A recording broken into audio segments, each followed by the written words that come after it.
Hey, hey, Schmack, oh my God, look who's back. Ian Wadley and me on the Rock and Metal Combat Podcast. But I'm sure some of you know that I'm on that other channel on YouTube. But Ian's been missing for a long, long, long time. And he just got back from Nashville. And with me is, Oh yeah, Wadzilla is back. How you doing, Ralph? Good to see you. I'm so happy I can hear that beer crack now. Yeah, I found the setting. Those were some Uh, good times. the dark years. Uh, yeah, I got back from Rockn Pod. Uh, it was a good time. You were definitely missed. Uh, it sucked being there doing it by myself. You know, but hey, I think it went pretty good. Hopefully, we got a chance to do it again, man. I felt bad. There's a guy I'm going to talk about later. This motherfucker traveled all the way from England to meet your ass, from Manchester. Well, he hasn't been listening to our shows then. He already had everything done, paid for, and booked and everything. He knew you weren't going to be there, but he initially bought it because we're his favorite podcast, along with Decibel Geek. Well, I appreciate that. And honestly, I want to say too, the limey bastard, I didn't go because of Ian. Yeah. Yeah. Well, don't thank him yet. He's going to be on a future episode, and when you hear the album we're doing, you might not like him so much. I But don't I like anybody that likes shit. I like you and look at the crap you like. Hey, and true. I'll even go further than you. I like Bushy. Oh, that's pushing it. That's pushing. I had to hang out with Bushy a little bit. I didn't get too much Bushy time. He was afraid to come over one night and drink. Yeah, I He's can like, for one. Can't he's handle it. like, nah, I'm not gonna drink with you. He can't handle it. And I always have to bring up that line Ian said in that video. There's two things Bushy can't handle: booze, heavy metal. But you know what's awesome? You know who he got to meet at Rockin' Pod? Who? Tiffany. He got his picture taken with Tiffany. Oh shit, the pop star. I think we're Yeah. I'm sure Bushy was a fan of her. I mean, Oh yeah. he loved Debbie Gibson, her competition. I think Bushy was more a Debbie Gibson fan, but wouldn't tell Tiffany. Poser. But he did tell her how he got in trouble for playing Tiffany on that metal station, and she appreciated it. Yeah. Yeah. Thank you for playing. Thank you for playing me on the station with music that I fucking hate. Heavy metal. The fuck's wrong with you, you bushy bastard? But the moral of the story is, I still love the guy. How can you not? Yeah. How can you not? Got to see Metal Mike. That was awesome. They were once again sitting next to our table I because nobody else wants them around. Metal Mike is the coolest motherfucker ever, man. When Oh yeah. at my dad's funeral, he sent flowers, man. How badass is Metal Mike? And I gotta also bring up what a cool guy that dude is. That one time we were at Rockn Pod, right? And he had to drive home, which was many, many hours. He Yeah. spent the whole fucking day because my plane didn't leave till like 6. He spent the whole day with me. We went to the Johnny Cash Museum. We did a bunch of shit, man, because he didn't want me at the airport for 6, 7, 8 hours. Fucking Metal Mike, bro. I love him way more than Bushy. I'm kidding. Bushy drove 6 hours to see my band. I love that dude. Yeah. So it was great to see those guys and our listeners, Travis Peretta and Stephen Holden showed up. Yeah, Travis, my buddy. I saw Noel Gallagher. Yeah, Yeah. Oh, he talked about that. yeah, I saw Noel Gallagher. Who did I go with? Oh, my friend Greg. It was Greg, me, and Travis. It was fucking. He's a good dude, a fan of the show. Awesome. Awesome. Yeah, Travis, I gave him. I said I was going to have a present for our listeners who showed up, and there was two of them, and I had to give it to Travis. Uh, I gave him everything that I have on my hard drive, save for my Grateful Dead. I couldn't fit everything on the spare hard drive I had. We're doing them a favor leaving off that boring ass band. Did I But ever Grateful Dead story from the 70s? oh, when you bought the album because of the album cover, What's the name of that stupid album? Blues for Allah. Yeah. Fucking skeleton playing the violin, and the band's called Grateful Dead. I was like, this gotta be Judas Priest level heavy. But Travis was very, very happy. He was texting me today, as a matter of fact, let me know how much he's enjoying, uh, the over 20,000 albums that I gave him. So he made out pretty good. But it was a good time, but you were definitely missed, and I hope we get a chance to do it again. I really do. I don't quite know all the logistics behind it. I don't know uh, if it was as successful as the last one. Um, but I'm hoping there's another chance. And for all of those who missed it, I mean, yeah, you lucked out because you didn't pay all that money and then you don't get to meet Ralph. But we need people to show up at these things in order to have other ones. And you can ask anybody who's gone to any of these; they always have a great time. And I got to spend pretty much all weekend with Travis and Steven.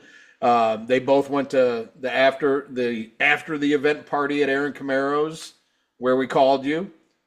I didn't want to bother you the day of. I knew you had the wedding. I wanted to so bad. I was like, maybe I could set up an interview. We can do it on Skype with somebody. And I was like, well, fuck, he's got a wedding, so I didn't do it. But All dressed up. what's that? I was all dressed up. I looked spiffy. How was the wedding, by the way? Boring. Yeah. Hey, free food though. Oh, that's nice. But next week we'll have a recap episode. I've got tons of shit that I need to send Ralph that we have to edit, but the interviews had some really cool interviews. It was tough, man. It was tough because I partied too much with the Daves. I met two awesome guys, Dave Nasty and Dave Nice, and they stayed at the same house that we were staying in an Airbnb house. It was me, Mr. and Mrs. Sinzak, and the two Daves. Man, I stayed up way too late Friday night. I was so dead. I could barely hook up the mic. I think I went to bed at 4, and we were at Rockn Pod at like 8.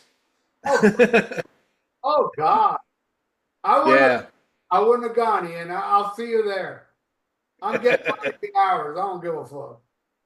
Yeah, it was rough. My first interview was Joey Bro, the mullet-haired sensation from TikTok. Yeah, that guy's great. And wasn't the best interview, but I can't you guys will see it, and here I have video and audio of every interview except for one. I don't have video for Ace Van Johnson, who plays with LA Guns, also goes back and forth between Faster Pussycat. Really cool interview.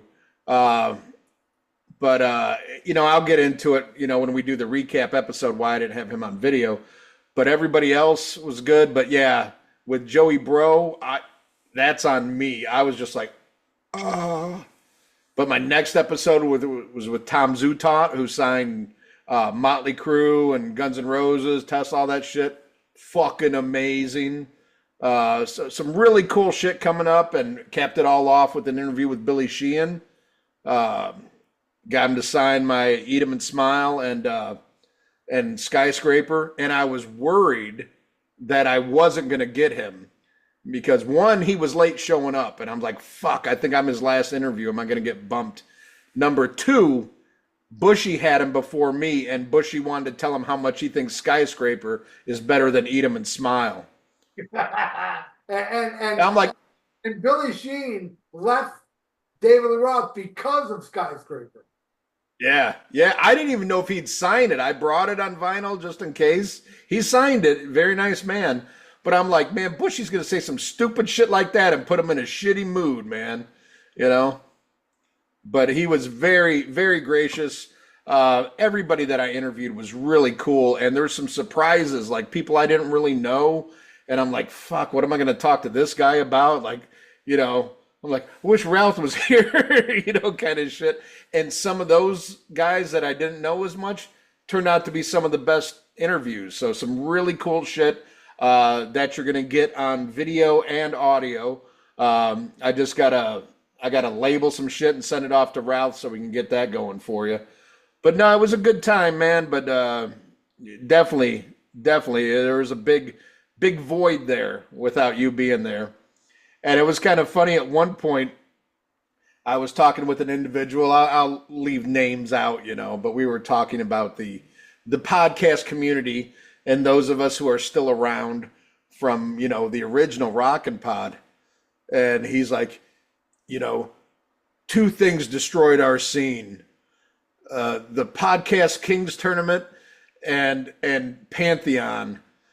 And I just started dying laughing because I've totally forgotten about the fucking tournament. I'm like, wait a minute, that's right. We're the fucking kings, motherfucker. Bow down. And Ian, should I remind you that both of us live in the United States of America, which makes us the American podcast kings. Oh, not only that, but we have a new title that we have to announce from now on every episode because I found some more juicy tidbits out. Do you know there's a new podcast feud going on and we are not part of it? This is like history because we were part of it. Because our podcast is like, we take months off, man. Yeah, but there is a feud, and we are not behind it. We didn't start it or nothing, but there's a feud now between podcasts over who is the biggest Kiss podcast going. It's us. So I say from now, it's us. And now introduce the biggest Kiss podcast in the world, the Rock and Metal Combat Podcast.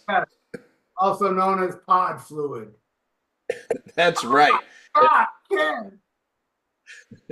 And Ace Frehley loves shit shoved up his ass. Yeah. And pills. And another thing I found out, holy bejesus. And we're going to get a first count.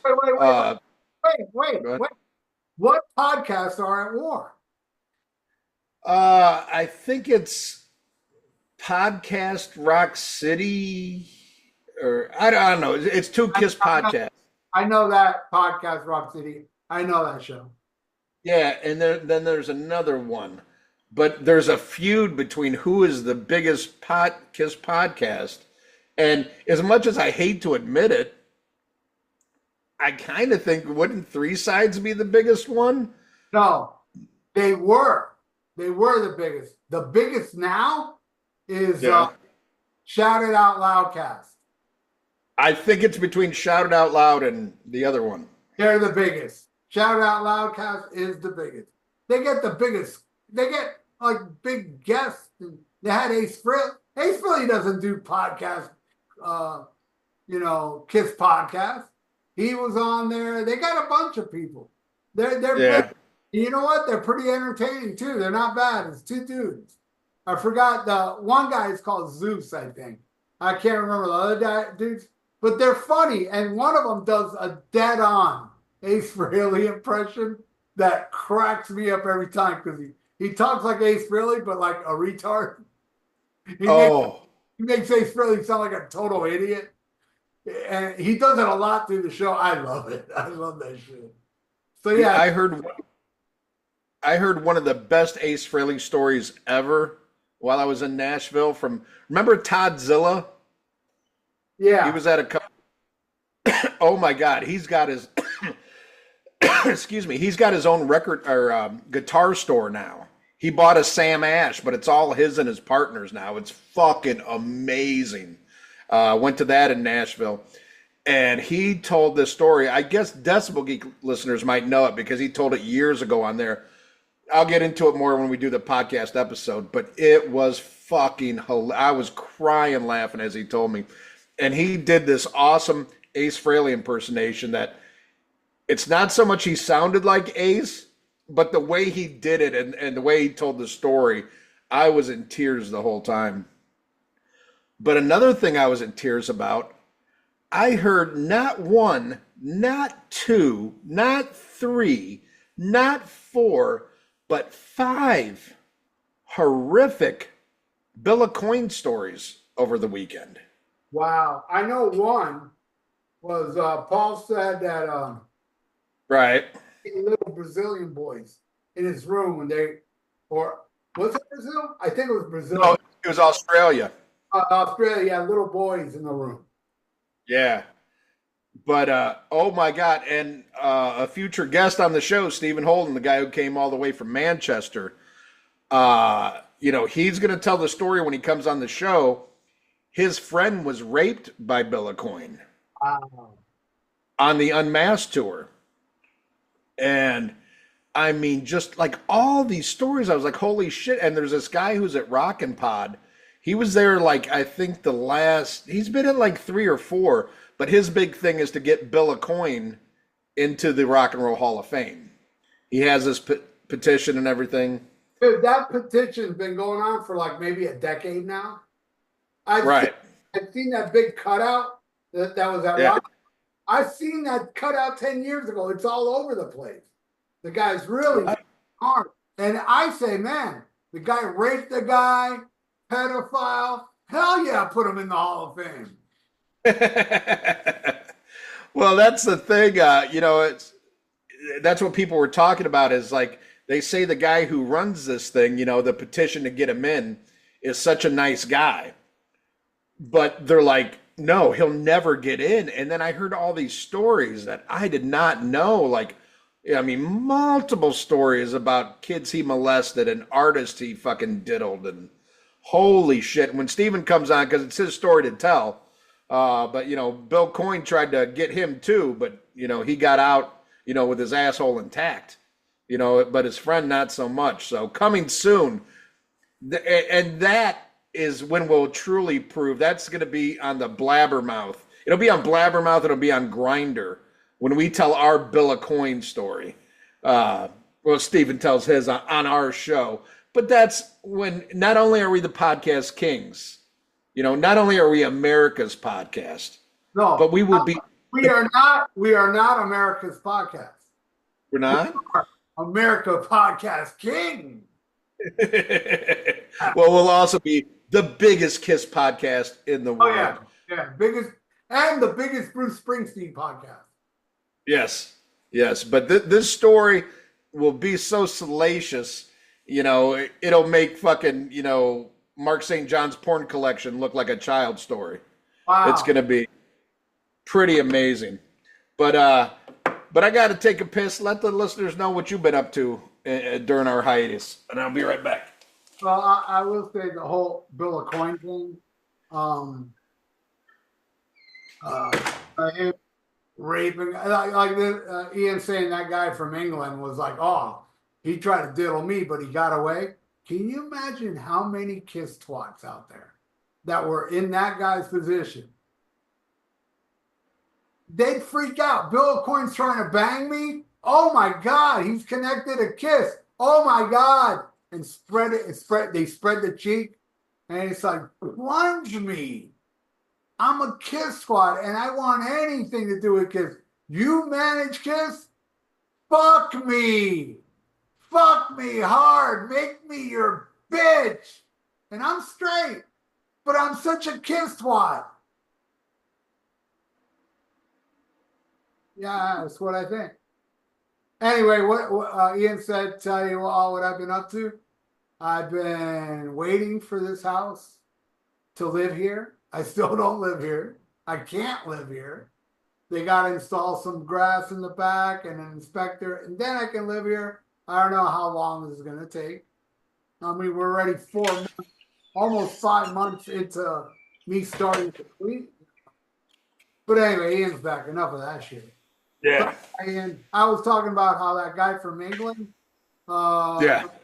He got away from Bill Coyne trying to rape him. You imagine how many kiss squats that were in his position that would drop their drawers and spread their cheeks for Bill. Well, and that's something I'm working on too, because, I mean, Steven's story, I mean, that's headline enough, and it's fucking horrific. It's fucking terrible. But I'm going to get something even bigger to add to that episode, because I did meet some people at Rockn Pod. I made some connections. And there's a good chance that I am going to get probably the most influential member of KISS to come on the show and talk about Bill Coyne. You know what would be great? Go ahead. And not only is he the most influential and important member of KISS, he was also himself molested by Bill Coyne. And yes, I am trying to get Steve Brown on this podcast, because when he was 6 years old and wrote Ace's 78 album, he had his fiddle diddled, if you know what I mean. And I think you do. Damn. Well, yeah. I think, on that episode, since we are the biggest KISS podcast, if we in the world, if we get those two guests, what would top it off I think would be the best guest? Any of Ace Frehley's ex-girlfriends, so they can talk about when they shove stuff up his butt. Well, you got a line on Rachel Gordon. We should get her on here. Anyone but her. I'm not going to go there. But, yeah, man, because we've heard from different women, Ian, that Ace Frehley likes stuff shoved up his butt. Right. Well, we probably can't get any, if it's not Rachel, we probably can't get of any Ace's ex-girlfriends, but we could get somebody whose dick Ace sucked.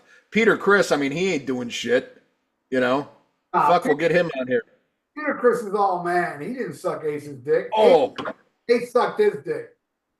Oh, you want to hear some horrible shit that I don't know if this broke already. It might have broke on another podcast because it was funny. The podcast next to me, they got this news from Billy Sheehan, but this podcast was going to give it to Decibel Geek to release. I said I didn't have the heart to say it because it's such bad news. But fuck it, because fuck the fans, right? You know what we're going to be subjected to? A new Peter Criss album. Ew. There's a new Peter Criss album in the works, and Billy Sheehan is playing bass on a track. So, there you go. You heard it here first on the world's biggest KISS podcast, the Rock and Metal Combat Podcast. How the fuck is Peter Criss going to keep up with Billy Sheehan? Give me a break. I have no fucking clue. But he told it to the In Obscuria podcast. It was right next to me, but they were going to let Sinzak release it. I'm like, fuck it. I'll tell the fans, this is what you're in for, a whole lot of trouble. You're going to have All for One Part 2. Now, Peter Criss, to stop fucking around and get somebody to write his songs, somebody that likes Strange Ways and Mainline and stuff like that. You should get Steve Brown. And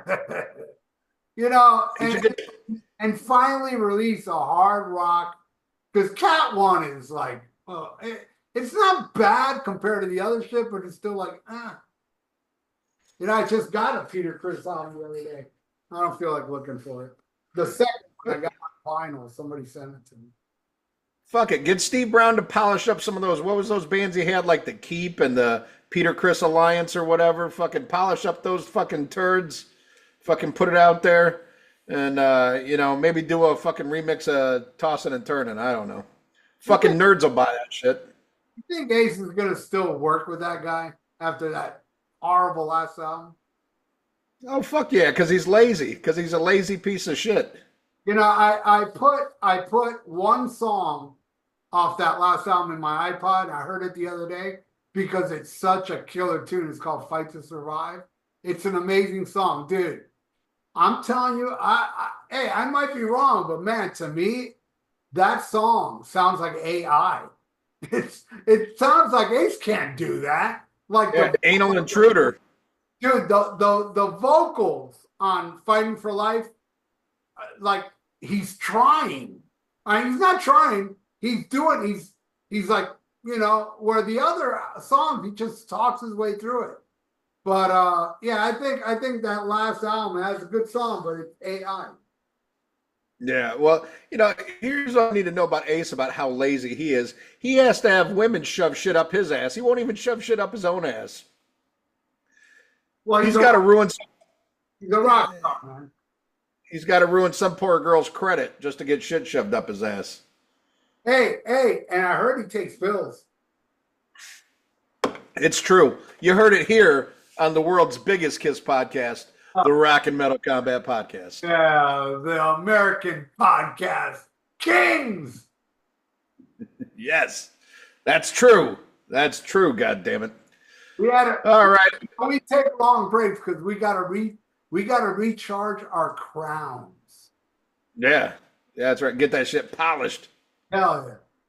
Like fucking Ace polished fucking Peter's knob. All right. Let's get into the fucking news, shall we? We got so much news, so much shit's happened since we last talked. Here's one that made me happy.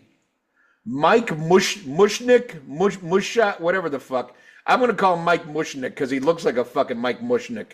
The fucking guitar player from Stain that looks like he's got Down syndrome. I don't know.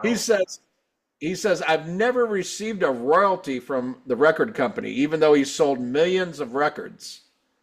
And he says the reason is because Stain took so many large advances from the record company that they've never received a royalty check.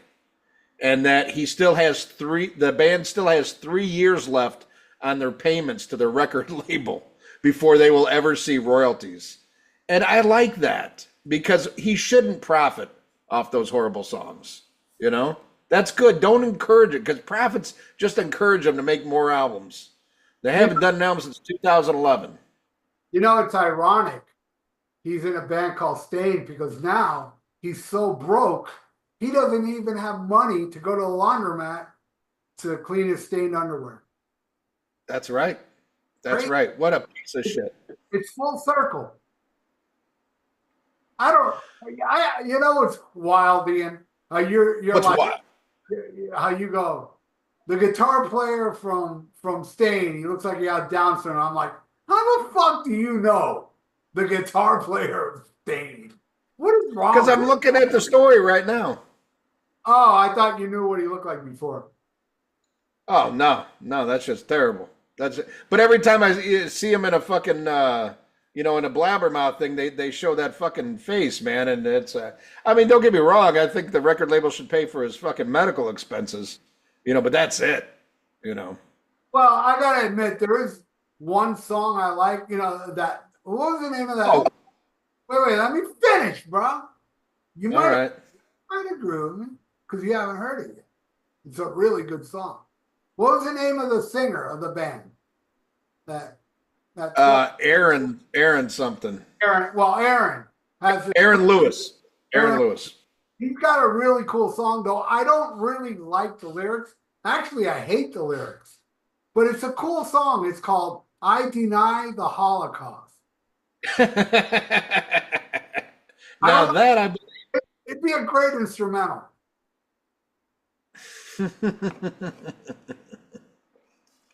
Oh, shit. Well, speaking of stains, here's something we could all make a stain over. Well, at least people our age. Lorraine Lewis from Femme Fatale. Remember them for a hot minute? Yeah. She's on OnlyFans right now. What do you make of that? She's 66 years old and she's joined OnlyFans. Oh, yeah? She's showing her tits and stuff? I think she's, wearing provocative clothing. I don't know if it's like full-blown nudity and shit like that. You gotta take it off to make some money. People that join OnlyFans, they see that shit and they're like, the fuck did I pay for this shit for? Take it off. Isn't OnlyFans only for chicks that take everything off? No, there's all kinds of different ones. But I mean, if you want to make money at it, if you want to be successful. But then again, the chick from The Sopranos, I don't know if she gets nude. I think she gets close to nude, but she's made a shit ton. But, she's a lot more famous than Lorraine Lewis. So, but Lorraine who the Lewis. Not Lorraine Lewis. You know what OnlyFans I will pay to see? who's that? Aaron Lewis. Yeah. Pay to see him talk about the Jews. Yeah. All right. Let's see what else is going on here. Sabotage made their return to the live stage for the first time in 10 years. You're a Sabotage fan. How do you feel about them going out there without John Oliva? I don't give a fuck. John will leave it there or not. That shit was garbage. That shit was all fucking new stuff. They threw in sirens and a couple. Yeah. I am an old school Sabotage fan before fucking, when Dungeons are calling or can't. I grew up with that Sabotage. They got a little, fucking instrumentation. That scumbag, rest in peace, though. He died. What's that guy's name? Who's that? He has to do with Chris Oliva? Yeah, no, the guy Paul O'Neill. Oh, yeah. Paul O'Neill's a scumbag because he blackmailed Jakey Lee and told Jakey Lee, if you don't give me such and such money, I'm telling the record company Ray Gillen's got AIDS. Yep, true story.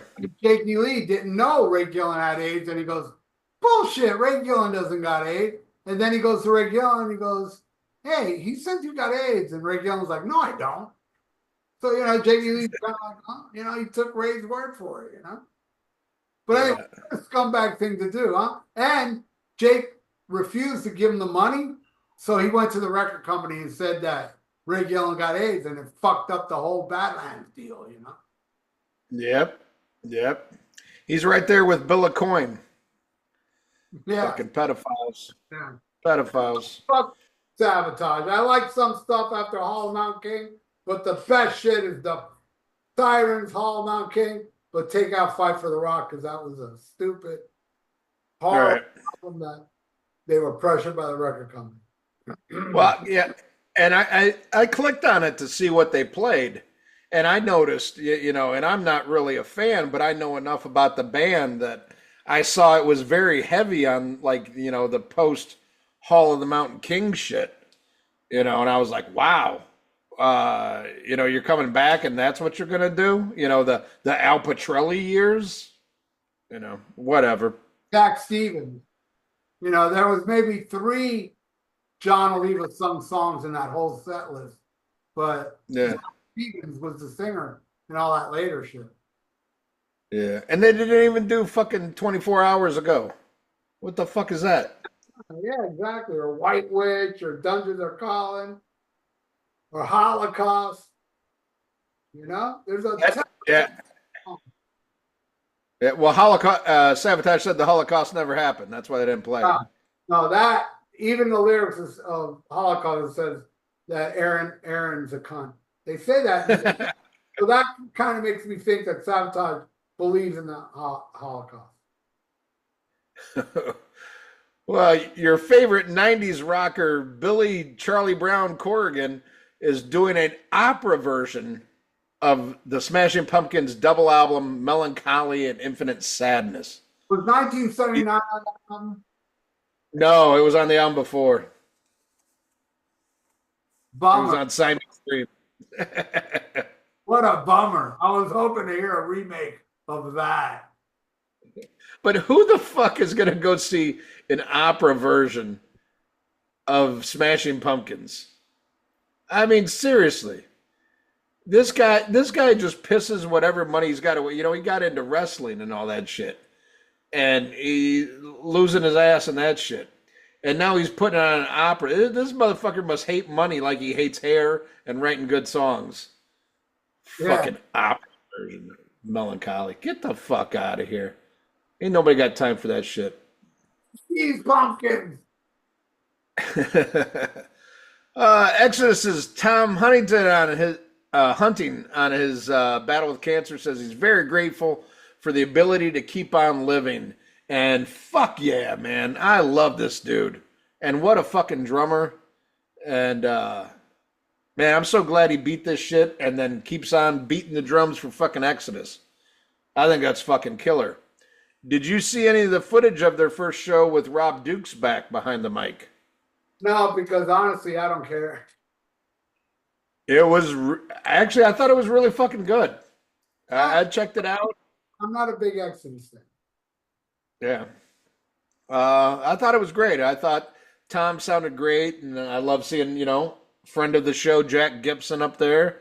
Um, and, well, there's another story that's Exodus related we'll get into later. But, yeah, man, I'm glad Tom, as for now, beat his battle with cancer. So fucking A, man. Keep on playing, metal motherfucker. Let's see what else is going on. Fucking Dave Evans. When's Dave Evans gonna die? I'm sick of seeing stories about Dave Evans.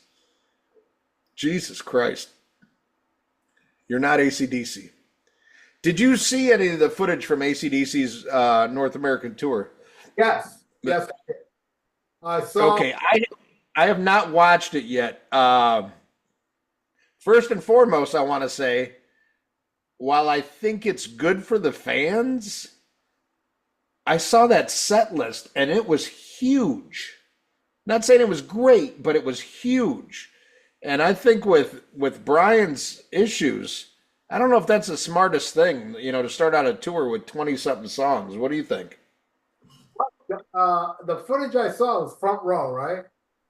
They opened up. I haven't seen it. I saw it, and they open up with "If You Want Blood." And Brian sounds okay, not horrible. No, it's all right. Yeah. Then they go into "Back in Black." Oh my God! Holy shit! Was that a train wreck? Oh, really? And then I fast forward, and then I saw a piece of "Shoot the Thrill." It's Yeah. God, man. Oh, I just stop watching it. They're playing here in Tampa, and my friends are going. Or maybe it's already happening. Maybe it was today or yesterday. I don't know. But Yeah. dude, I want to remember AC/DC with Axl Rose. No, I hear it. I'm the same way. And apparently this tour is struggling, like most big tours right now. I mean, ticket prices are just through the roof. Everybody's suffering financially right now. And I'm the same way, I haven't seen AC/DC since the Ballbreaker tour, I believe. But no Cliff Williams, no Phil Rudd, no Malcolm. No I don't know. No Bon Scott. Yeah, no Bon Scott. Oh, that's something that when we have Stephen Holder, the kid who luckily escaped the clutches of the evil Bill of Coin, he got to see AC/DC with Bon Scott. Right. And he's looking forward to talking about that. I'm like, man, you lucky fuck, man. I can't even say that. Though, my very first concert was in '79. Bon was still alive. If Bon would have came around, it was May 18th. Around May and April, I could have seen Bon Scott. He was still alive, man. And he's also, I got to hear him tell the story because I cannot believe this happened. But he swears up and down that, because he saw the Unmasked tour and Iron Maiden was opening up. He said Kiss blew Iron Maiden off the stage. And I don't believe he's a huge Kiss fan either, That's strange. Well, maybe it was an off night. Yeah, I don't know. But we'll see. He's got some questionable taste, so we'll see. It's hard. It's hard. Great guy. It is hard to believe. That first Maiden album destroys every Kiss album ever made, I think. That first Maiden album just destroys everything. I agree. It even kicks Judas Priest's ass with British Steel. And you know how much I love British Steel. But even British Steel is no match for that fucking album. Nothing is. Not Back in Black. Whatever came out that year. I would agree. You're definitely a more of a British Steel fan than me, but yeah, I got to take the first Maiden over British Steel. That's easy. Yeah, Take the definitely. first Maiden over all Maiden albums too. I'm still holding on to Killers. Your old personal number one. True. All right. Well, Sean Killian, your friend Sean Killian, says he wants the next Violence album to be more musically broad than past efforts. How does that make you feel, Ralph? Does that worry you or does it excite you? He's the only guy left in the band, man. Right. Why do you think I broke up Thrash or Die? I didn't want to continue as the only guy in the band left, Right. It really does. I was able to accept Bobby Gustafson, replacing Rob Flynn, no brainer. Yeah, that's cool. Yeah. And I liked the EP they released. It was promising. But now Sean Killian wants to, make an all-star band or a fucking local musician, whatever, record a Violence album that doesn't really sound like past Violence albums. It doesn't really, on all fronts, I'm not really intrigued by it. Yeah. Now, okay, so they had Eternal Nightmare, then Oppressing the Masses. And then they did one after that, correct? Yeah, Nothing to Gain, which was not good. And Right. That album, they try to be different. That's what I thought. I thought that one had a different sound. Were you a fan of that album?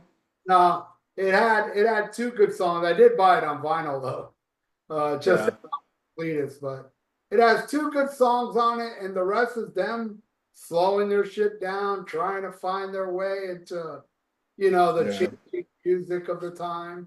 Like every band, I Hear Black, fucking Overkill, The Ritual, Testament, every Exodus, Force of Habit, everybody was doing something not that thrashy, because everybody complains about how grunge killed hair metal. It killed thrash too.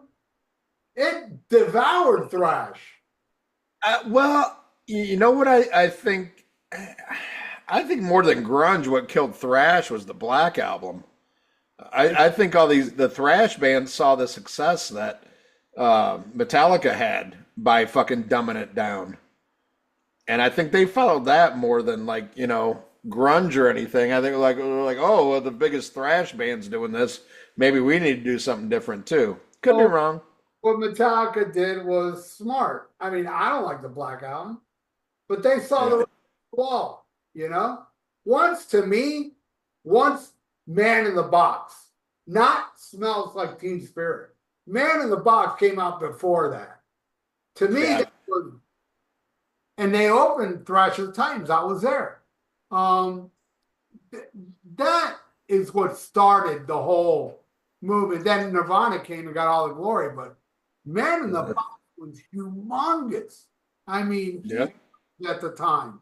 And everybody was talking about, I'll never forget going to the Button South. I forgot what band. I think it might have been Badlands. What we were talking about. Something. I don't know.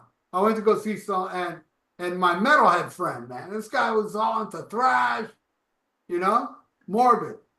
Not Morbid, this other guy, Mario. He goes to me. They started playing And We Die Young. Because I already had Facelift. I loved it. And he's like, dude, this is the shit. Fuck thrash. I was like, hey, don't get crazy here. It's great stuff, but don't say fuck. What's wrong with you? Thrash, bro. And, I was that way in the whole 90s.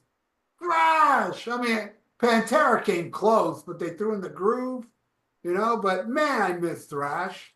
And that's part of the reason I started Thrash or Die. Thrash or Die started back in 07. There was no thrash. And I was sick of it. Well, my guitar player was more sick of it. And speaking of somebody that likes shit shoved up his ass. Hey, Willie. I'm kidding. But anyway, but then everything got watered down and everything got shitty. And I always missed the thrash, man. And can't say I helped bringing it in, but I was one of those first bands of the new wave of thrash, Oh, I love that shit, man. When I first heard, I don't know if you're a fan or not, but Shadows Fall. When I heard The Art of Balance, I was like, oh, Thank God. You know, I love the way they mixed it up. But then, with their next album, they got a little bit more. It's like, hey, here's the new wave of thrash, and then they got less thrashy with their next two albums. So I was disappointed, but I loved Art of Balance. I thought it was a really good record. But you'll like this because I know you hate this fucking artist, but it's one that I love. But boy, did he just drop a fucking turd! Holy shit! And I know you probably didn't bother checking it out, but Marilyn Manson just released a cover of "In the Air Tonight." And he's got some good reviews on this last record that he put out. I mean, nobody buys records anymore, but people are like, "Hey, a good fucking Manson album again," and I enjoyed it very much. And then he released this EP that's it's on Nuclear Blast. He's on now, I think Nuclear Blast or Metal Blade, one of those two. I think Nuclear Blast. But anyway, so he released a EP that's just got this cover of Phil Collins' "In the Air Tonight," and then like a remix of one of the singles off of his latest album. Holy shit, was it bad? Oh, it was so bad. Like really fucking bad. Like one of the worst covers I've ever heard. And I'm a huge Manson fan, but good God. It was like, I kept waiting for it to get better and better. I'm like, nope, this is a fucking turd. Swing and a miss, Manson, in my opinion. Can it be actually worse than his cover of Highway to Hell? God, I'd have to. I think I might have heard that, but it was probably so bland I forgot about it. It's on Detroit Rock City soundtrack. Oh, okay. It doesn't resemble the song at all, and it's all industrial garbage. That's when he was at the biggest. So at that time, Marilyn Manson was like, "Oh no matter what I release, my tarred, stupid fans, no offense again, will buy it." Yeah. Well, that's how I feel about this. I feel like no effort was put into it. And he's done some covers that I think are really good. I still love his version of Sweet Dreams, and I think he did something interesting with the song. But with this one, like, no, not even close. But yeah, I can only imagine that Highway to Hell must have been so bad. That's why I don't even remember it. Yeah, you know what? I'm pretty sure it's worse. And I haven't heard this Phil Collins one, but I have a feeling it's worse. Yeah, I don't know. I wouldn't make you listen to it because I know how much you hate him, but I don't know. You might think this one's worse. I don't know. I'll have now. I got to go back and listen to Highway to Hell cover. Thanks a lot. Shit. The worst cover I ever heard. The tie between Highway to Hell, Marilyn Manson, and Purple Haze by Kip Winger. Ooh. Oh boy, that takes the cake, man. That is so bad. That is so bad. And I love Winger. Love Winger. Dude, I delete that shit off my fucking hard drive. I pretend that track wasn't on the album, man. I am a big Winger fan now. I saw you posted you were listening to Pull. Yeah, that's a good album. Is it? I've never listened to it all the way through. You hear it. I think it's his best. I think that last one. My favorite Winger song is off the last album. It's the last song on there called "It All Comes Back to You." Oh my God, what a song! I love every Winger album except the second one. Sucks. Oof. Now, there's some songs that I like on that album, but overall, good God. I own them all now. I bought them all. Really? Yep. That's hilarious. And you know something else interesting? I am no longer buying vinyl for new releases. I'm done. What? Really? Yeah, because I did the test. I have on CD Invincible, Shield, Judas Priest, and I have it on vinyl. And I did the comparison. And it sounded better. Then I did a comparison of So Far, So Good, So What against the CD. vinyl sounded better. You know what I'm saying? Because it's older analog shit. If they release analog crap, I'll buy that vinyl. But all those Winger albums, I bought them on CD. The only album I have of Winger is Pull, and that's because the great Jackson Routing from Canada got me a copy of that. And Jackson Routing loves Ian, but he also thinks Ian is totally gay for not liking For not liking what? Manowar. Oh, He's it all the time on the Facebook page.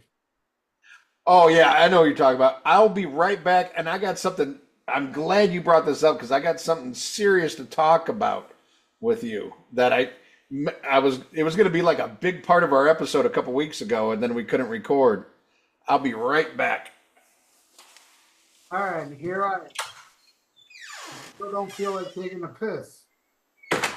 Talk to you guys a little more without Ian here. You know, it's kind of like the Almost Human channel now. And everybody out there that watches Almost Human, thank you. And everybody out there that doesn't watch Almost Human but likes the Rock and Metal Combat Podcast, thank you as well. Because we are the American podcast kings. Hell yeah. And what Ian was saying before, it makes sense because I made some enemies. I made some enemies with the Podcast King competition. And there was one guy that he was even on our show. I'm not going to mention his name. And he was, and yeah, he sided with some stupid podcast that was fucking with us. We didn't even say nothing to them. And I kind of got pissed at him for doing that. No, I didn't kind of. I was really pissed. But anyway, time went by and I saw him at Rockn Pod. I went up and I apologized to him. And he said, oh, that's cool, you know. But, you know, every time I seen him after that, it's kind of one of those, hey, what's up? And leaves. You know, he doesn't like me. But hey, who's that? I'm not going to mention his name. I'll tell you after the podcast. He was somebody. Oh, okay. He was somebody that was on one of our episodes. Oh, okay. I think I know who it is. Yeah, so I saw him in Miami at the pre-cruise show, and yeah, he was very cold.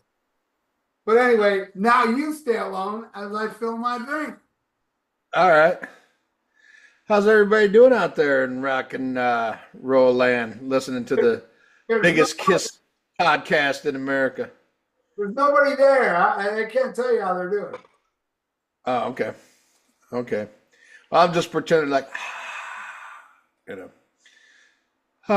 So, yeah. So I'm getting ready to discuss with Ralph a deep topic that could be seen as kind of depressing, but I think it's something serious for people who listen to the show who are mine and Ralph's age. Something to think about, something to discuss, and we'll see what kind of answers we come up with when Ralph gets back.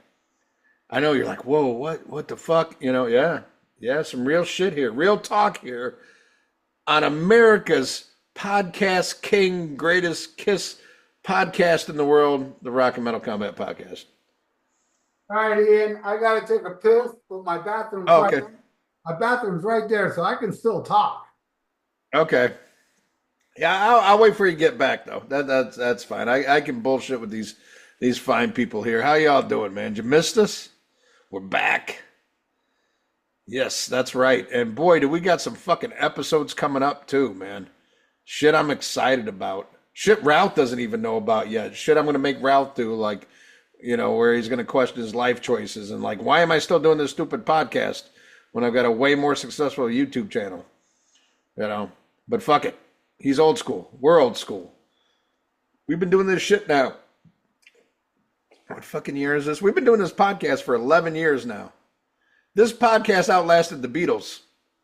And from what I hear, it's more influential. I mean, how many shitty bands did the Beatles fucking inspire?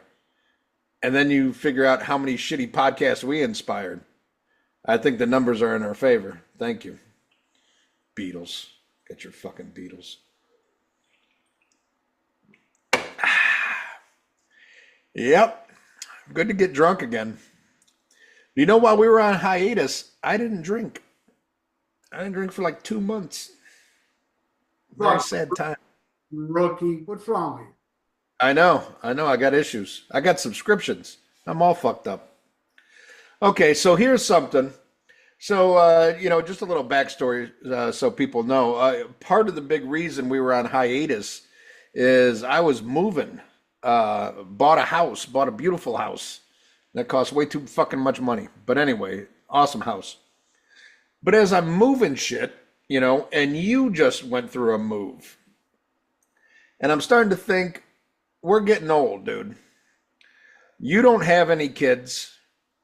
I got a son who is not a collector like I am, but we are big collectors. But we're getting towards the end of it, man. We're getting towards the fucking end. Let's call a spade a spade. What the fuck are we going to do with these massive collections that we have? And at this age, do you still feel like, oh, I got to have the ultimate deluxe edition of this and that? Because the collector in me is like, yes, I got to have it. But then I sit there and I think about, like, how many times I get, like, the special deluxe, all this shit. Do I even listen to the extra shit?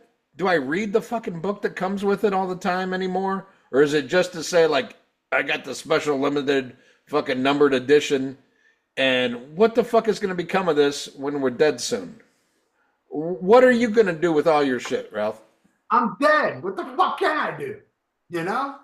Whoever the fuck is in charge of after I die, whatever family members left, that's their fucking problem.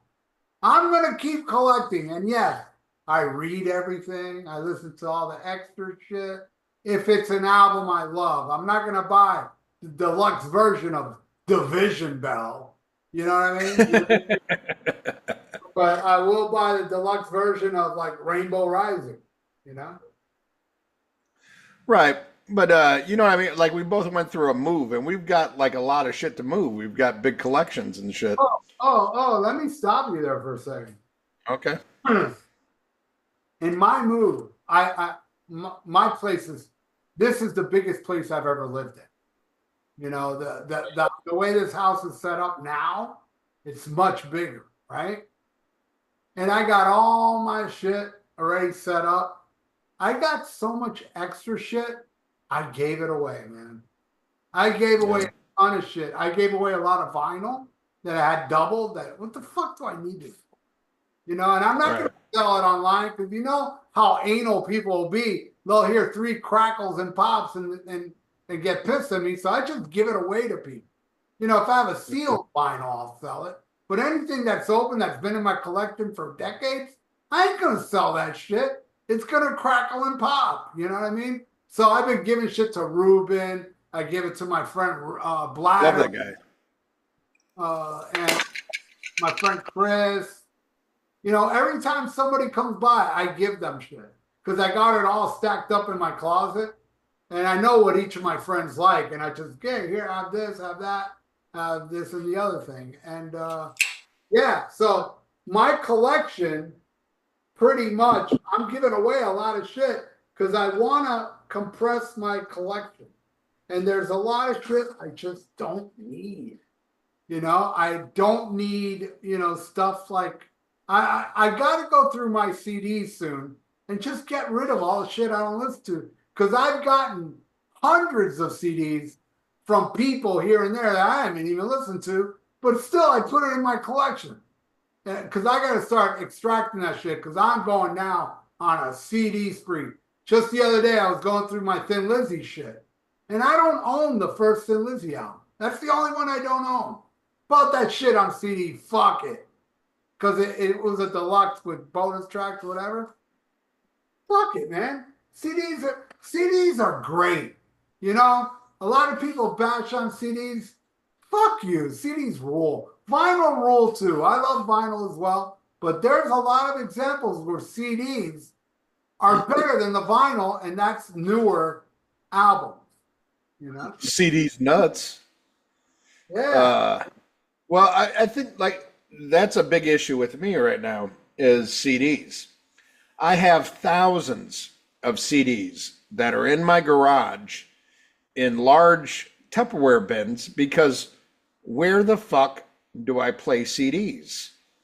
Um, when I'm in my car, I'm listening to digital copies that I have. And as you know, I am a fucking pirate. If I buy nowadays, I buy vinyl. Like I really like an album, I buy it on vinyl to listen to at home. But other than that, when I'm on the go or whatever, I'm not bringing CDs along with me like I used to. I'm using high quality digital copies, which like, the 320 bit rate uh, digital files are larger than a CD quality, and then if you want to go even better than that, a FLAC file, which holy shit, if any of you who are into like the digital shit don't know the difference between a 320 and a FLAC file, it's night and day. I don't think even vinyl sounds as good as a FLAC file. I mean, it's that like pristine, uncompressed, just like incredible fucking quality. The only problem with FLAC files is you have to have the right, software to play it. Like iTunes doesn't recognize FLAC files, but you know, um, there are different programs out there that can play a FLAC file that sounds amazing. I mean, really fucking good. But like, what do I do with all these CDs that I got? Because all the shit that I have on CD, I have digital on high quality digital, and I don't even have a CD player anymore. I mean, I can play it on one of my 4K players, but from what I've been studying up on, it's not as good as having a dedicated CD player. It's the sounds, even at like a 4K, you think like the best visual and everything. But as far as audio, it's like watching a 4K on a PlayStation instead of like a real 4K player. It's not the fucking same. So I'm like, what do I do with all this shit? I don't think my son's is interested in it. Like he thinks it's crazy I buy anything anymore. He's all like, shit streaming and everything, and that's fine.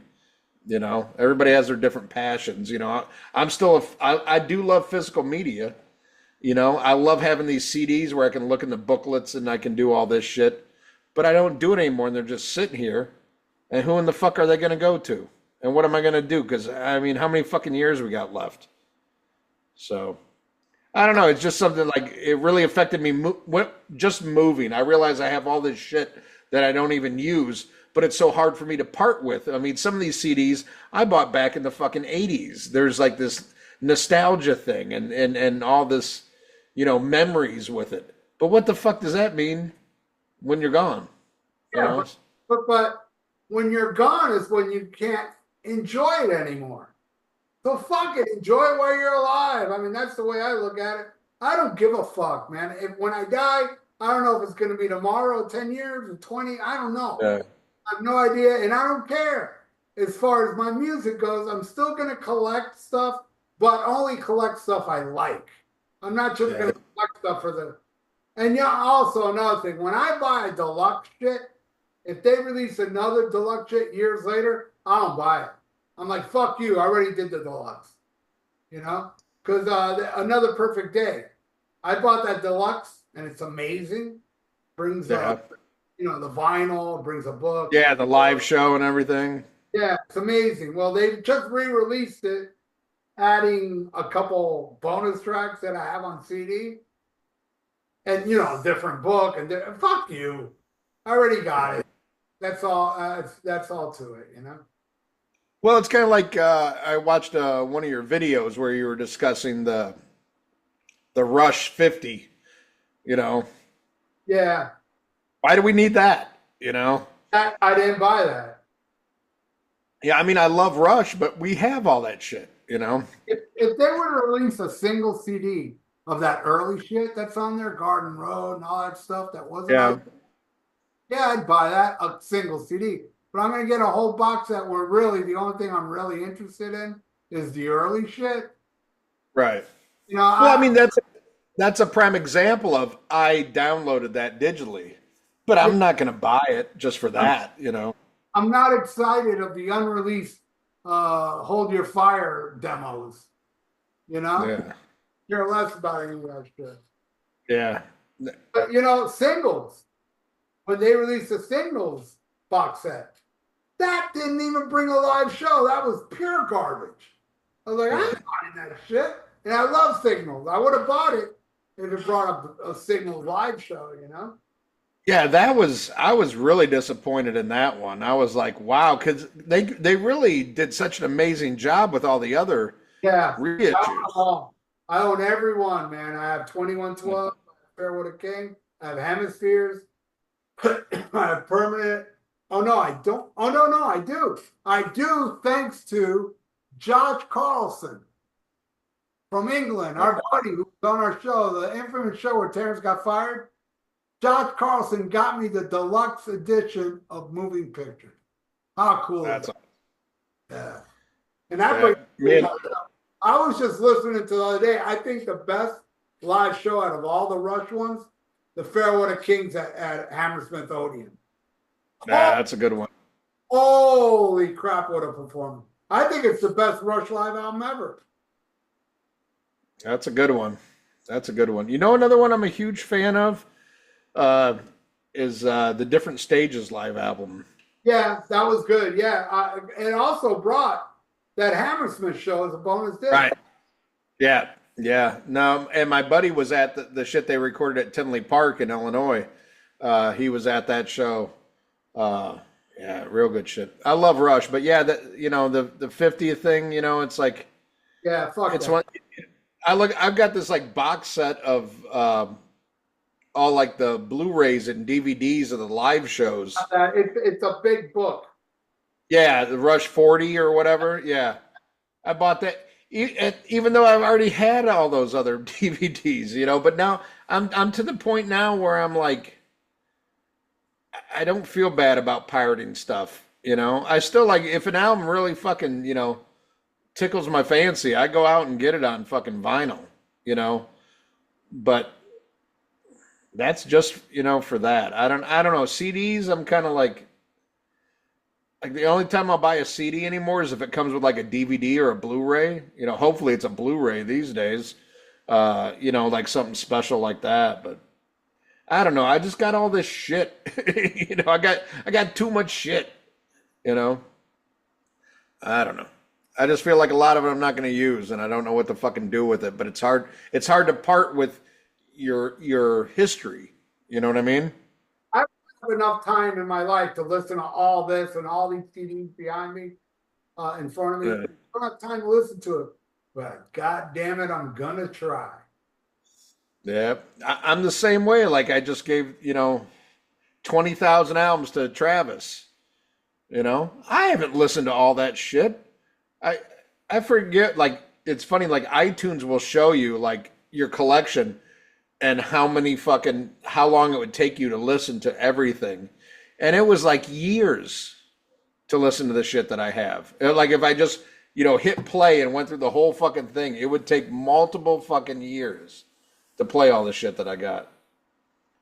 But the collector in me, it's like, I gotta have it. Somebody put something out, even if it sucks, I gotta have it, I Yeah, don't know. I'm not that way, man. I gotta listen to it. Like the new Dream Theater. I was like, I gotta listen to it. And I did, and it was fucking awesome. So I bought it. Yeah. I bought it, but let me show you. I bought it on, damn it, giving me a hard time. On compact disc. Because Wow.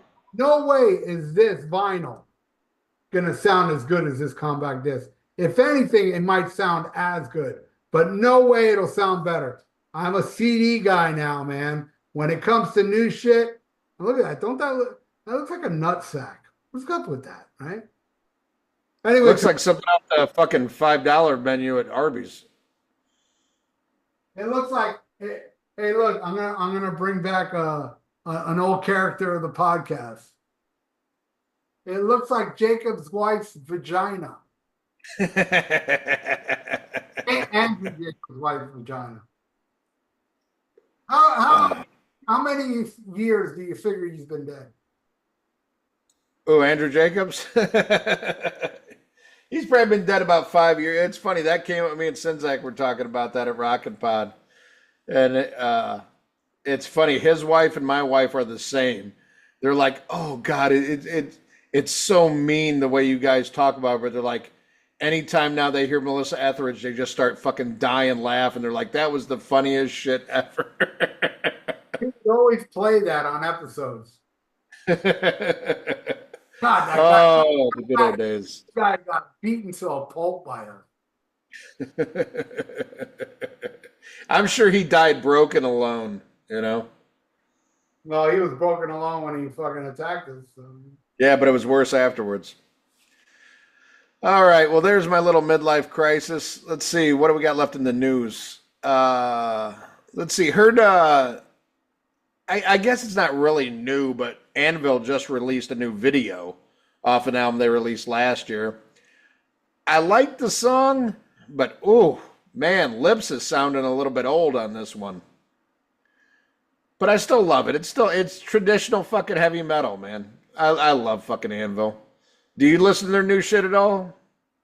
No, I haven't. I don't dislike them, but I bought one of their records. I ain't gonna look for it. Yeah. I went to go see them live, and they had the new record there, and Yeah. and they signed it and stuff. And the album, I can't say the album is bad, but it's not something I would revisit like Forge and Fire or Metal on Metal. Those I play all the time. Right. So no, there was one of their later on, not this last one, but the one before, had like a drum solo on it that was really good.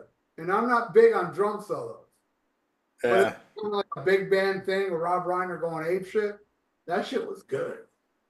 Dude, I was watching the video, man. Rob looks fucking old. I mean, Lips looks old and sounds older, but Rob, and then I'm thinking back to when I saw him and I was like, fuck, that's like probably 10 plus years ago now I saw him, and he was old then. I was like, fuck, we're all getting old. God damn it. Man, Yeah, Rob looked up. You're depressed, but I ain't gonna. Hey, when we're dead, we're dead. I ain't gonna worry about that bullshit while I'm alive. The fuck? There you go. That's a spirit. That's how and enjoy life. Stop thinking about death. Death is gonna come, but we don't know, and that's cool that we don't know. Well, I wish I would have died before I heard the new Suicidal Tendency song. Oh no, you know what? I didn't. I saw it and I was gonna listen to it, but I guess I got distracted. I haven't really liked Suicidal since Light Camera. Wow. I didn't like Art of Revolution. And that other one where they were trying so hard with every song was no fucking problem at all. Fuck this. Every Suicidal for Life. Yeah. song said fuck. Yeah. It was such a try album after the failure of the experimental Art of Rebellion. I liked Art of Rebellion though. I like some of fucking Suicidal for Life. And I like a song here or there on the other albums. But this new one, holy shit. I should have known it was bad when fucking Mark Allen Taylor posted it and said it was great. And I was like, this ain't good. Dude, there's like a chick singing on it. It's fucking, it's not like, there's some interesting, musicality. They got Trujillo. How the fuck you spell it? Trujillo? Leo. Yeah, whatever. His kid's in the band now playing bass. And it sounds, I mean, he's good, he's talented, but it's like too much. It's too fucking, it's like Ingve shit. It's too fucking busy. And they got Jay Weinberg on drums now, since he got shit canned from Slipknot. And he's drumming his ass off, but it's like, it's too much over, it's like fucking Mike Orlando, that Category 7 shit on guitar. It's like, it's too fucking much. Serve the song. But what really kills it is like the chick vocals on it. I'm like, not my fucking Suicidal. God damn it. I'm fucking old. What else? Everybody on social media, bring up Suicidal. Pepsi! Oh shit. How about the new fucking Alice Cooper fucking news? Did you see that shit? Oh. So there's a new Alice Cooper band album coming out, a full fucking album. What? Yeah, it comes out July 25th. You're kidding. No, what scares me though, it's produced by Bob Ezrin, Oh God. but it is all the surviving members, and it even says guest appearance by Glenn Buxton. So like, they took an old song he played on and did something with it. And I'm really excited. It looks awesome. It's called The Revenge of Alice Cooper. Oh man, And I'm excited for this. oh, you got to see the cover, dude, and like all the different packages that you can get with it and everything. It looks awesome. The only thing that scares me is I am full blown. Like me and Sinzak argued about this the other weekend because he likes solo Alice Cooper. I like Alice Cooper. I mean, we both like both, but I'm total Alice Cooper band, and he's more solo Alice Cooper. Um, but the songs, these last couple albums, there's always like one or two that he does with the original band. And I didn't like any of the fucking songs. I was like, none of this is even fucking close to what they fucking did. To even, the conspiracy guy in me, I'm like, is he picking these songs on purpose to prove that he doesn't need the fucking real Cooper band? It's like, is this some kind of self-sabotage? Because these songs are really fucking subpar. But man, a full album of it, I'm fucking excited, dude. Dude, I'll probably be, where have yeah. I haven't heard about this at all. Yeah, it got leaked, was it yesterday or the day before? Yeah, look it up, The Revenge of Alice Cooper. It looks awesome. I just hope it, even the song titles, you read them, it's like, oh, this sounds like some fucking Cooper shit, The first track is Black Mamba, like, oh, it's like, I don't know. I'm excited about it, but I'm trying not to get, too worked up. And then I'm really pissed about this fucking new tour with, it's Judas Priest, Alice Cooper, and COC opening up. But it's not coming to Florida. It's not coming here. I think the closest to you would be Biloxi, Mississippi. But wow, what a show that would be, Yeah. But, and then again, it's kind of sad that both these bands can't do their own headlining show, but that's just the world we live in, I think it's crazy that fucking, I mean, Priest hasn't been able to fucking, since Painkiller, hasn't been able to fucking go out on their own like headline tour, of anything larger than a House of Blues, Painkiller didn't do that great. No, because that was the Operation Rock and Roll tour. Hell, they had to go out on that. Yeah, that didn't do great either. No, it didn't. You saw Ram It Down, right? Yeah, How was that attended? it was good. It was pretty packed. Hollywood Sportatorium, and it's on YouTube. But the guy on YouTube wrote Judas Priest Miami 1988.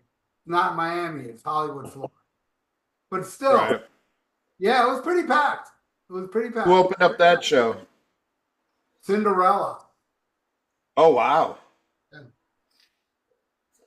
Wow. That's an interesting mix. Yeah, it was. All right. What else we got here? Let's see.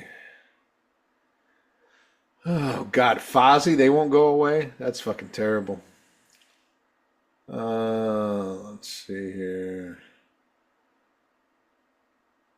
Another thing with Scott Travis talking about why they don't do the fucking Ripper songs. Nobody wants to hear that shit.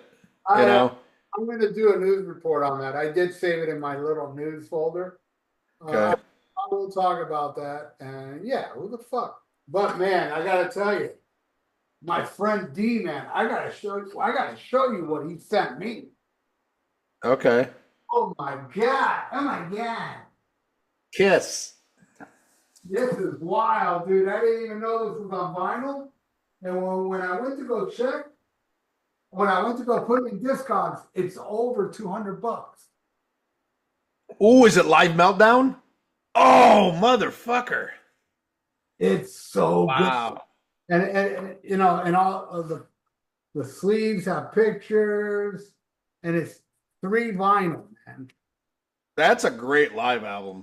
Amazing live album. Love that fucking album. Yep, I'll talk about Oh, it. I love seeing him with Ripper live. Don't get it Ripper. twisted. Let's not shit the bed, man. Ripper live was awesome. I saw both tours, Jugulator and Demolition.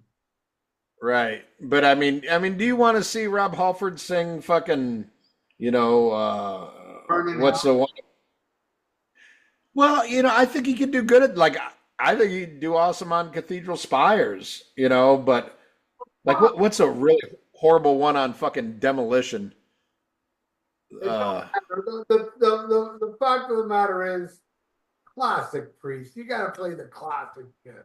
Yeah, I mean, if you go see him just playing all the fucking Halford era, you're gonna be pissed about songs that don't play. Ain't nobody got time for that shit. You put Ripper era, it'd be even less songs from the classic era. Yeah, yeah. So yeah, fuck that shit. But ooh, Metal Meltdown on fucking vinyl, love it, love it. Oh yeah, so this happened while we were at Aaron Camaro's party after Rockn Pod. Travis Pareto was the one who broke the news, and I called you right away. Les Binks passed away. Yeah, That sucks. I did a news report right away about that. I was here at home. Yeah. Yeah, that sucks. The drummer on my favorite Judas Priest album, Stained Class. My favorite Priest drummer, period. Yeah, I love him. Yeah, it's tough. I go back and forth. I'm a big Scott Travis fan, though, man. I love Scott Travis. Too mechanical. But what's that? Too mechanical. Mm. Yeah, I love Les Binks, though, man. Just fucking amazing. Yeah. Way better than Dave Ball. Another pedophile, just like Bill Coyne. Who? True story. Plus, he fucked a retarded kid. That's even fucking worse, Yeah, man. but that's also been talked about how he didn't do it. He was framed and all this shit. Yeah. Yeah. Well, Not from him, from other people. So that you can't call a guy a pedophile for real. I mean, there's some people out there that are pedophiles for life because they have real shit lawyers that tell them if you admit you diddled them, you won't have to do it time. You're gonna do 40 years. I can knock it down to 5. Just admit right. Yeah. Well, and I gotta say though, because I did follow the court case, and if you saw the way that retarded kid dressed too, Oh yeah, he deserved it. Yeah. Yeah. Exactly. Buttless chaps. Oh shit! What else we got here? Yeah, but Les Binks, man, sad to see. But I'm still mad at fucking KK Downing for pulling that whole bait and switch with KK's Priest, making it look like Les Binks was going to be there when he knew goddamn well he wasn't. That's some bullshit. That's bullshit. Let's see what else is going on here. Anything else? Tommy Skio from Tesla's got a new band with Brian Wheat from Tesla and Chris Holmes. Are they only going to tour France? I don't know. Oh man, speaking of new bands, have you heard of oh god damn it, what's the name of the band? It has Will Carroll. Yeah, Nefarious. Yeah, I was gonna talk about that. It was awesome. And Will Carroll in the music video, he's wearing the shirt.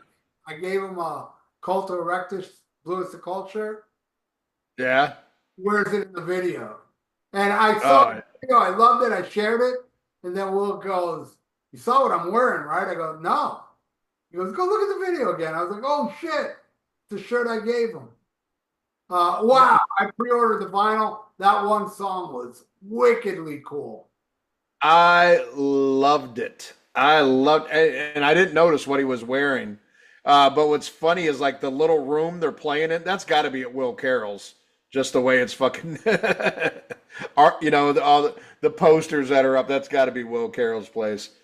But it was everything that I wanted Category 7 to be, but wasn't. You know what I mean? Yeah, and And I love Caden. Caden, oh, dude, he was on my show.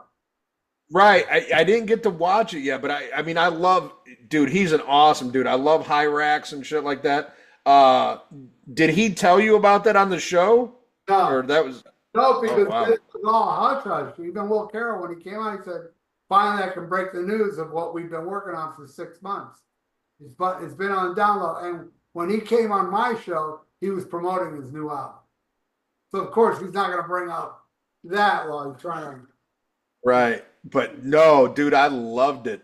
I loved the song, man. Fucking like almost 7 minute track, dude. Fucking awesome. It ripped. It was fucking awesome. Yeah. And god damn, it's so great to see Rick Halton fucking tear it up like that, man.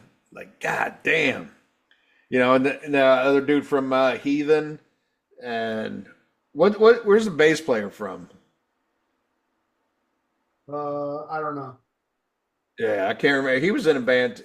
I don't know if he was in Heathen too or not. I'm not sure. I know the other guitar players from Heathen.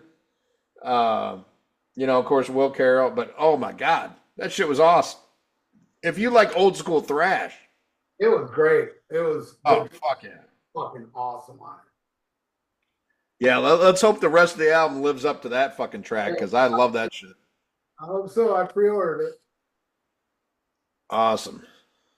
All right, let's see. Anything else? Oh, oh my God.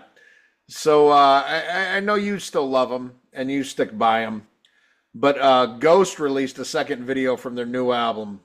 It's called. Well, why can't they write songs called Bob so I could pronounce the shit? Lachimara or whatever. I don't fucking know. Did you watch the video? Did you hear the song? No, but I like the first one. I mean, I didn't blow me away, but I thought it was all right. The new Oh, song. oh, that sanctified or I thought that song fucking Yeah, blew fucking goat. I like. Well, oh yeah, fucking horrible. So I watched the new video. I'm like, let me give it a try because I want so bad to like Ghost, because I love the old shit. So I watch it. Starts out good, stinky riff, man. Sounds like the old shit. I'm like, yeah, okay, here we go. Thank you. And then it gets to the fucking chorus, and it's just fucking, it's fucking Red Hot Chili Peppers all over again. And I know these two bands sound nothing alike, but they're both bands. I love their old shit. But like on the new shit, especially with the Chili Peppers, I think they'll have like good verses, and then the chorus totally loses me. Like they totally just fucking shit the bed. And that's what happened with this Ghost song, man. It's like going good. It's going good. There's the fucking build up, and then it gets to the chorus. And then I'm like, this is the worst fucking hot topic, like made for a 14-year-old girl who just got her phone taken away. Bullshit. I mean, it's just like, what the fuck? Have some fucking balls, man. That first fucking Ghost album is creepy as fuck, man. I mean, it's got some hooks. It's got like some pop element to it, like some catchy shit, but it's still fucking dark. This is just some fuck. Even in the video is like a 14-year-old girl, and like, I don't know why they didn't call the song Crying because that's what the verse is. It's like, I'm crying over you. Are you crying over me? Kind of fucking shit. I mean, great video visually, but it's like, what the fuck? Fuck Ghost, man. Fuck Ghost right up the fucking ass. Fucking hot topic. Fucking bullshit. Fucking fuck them.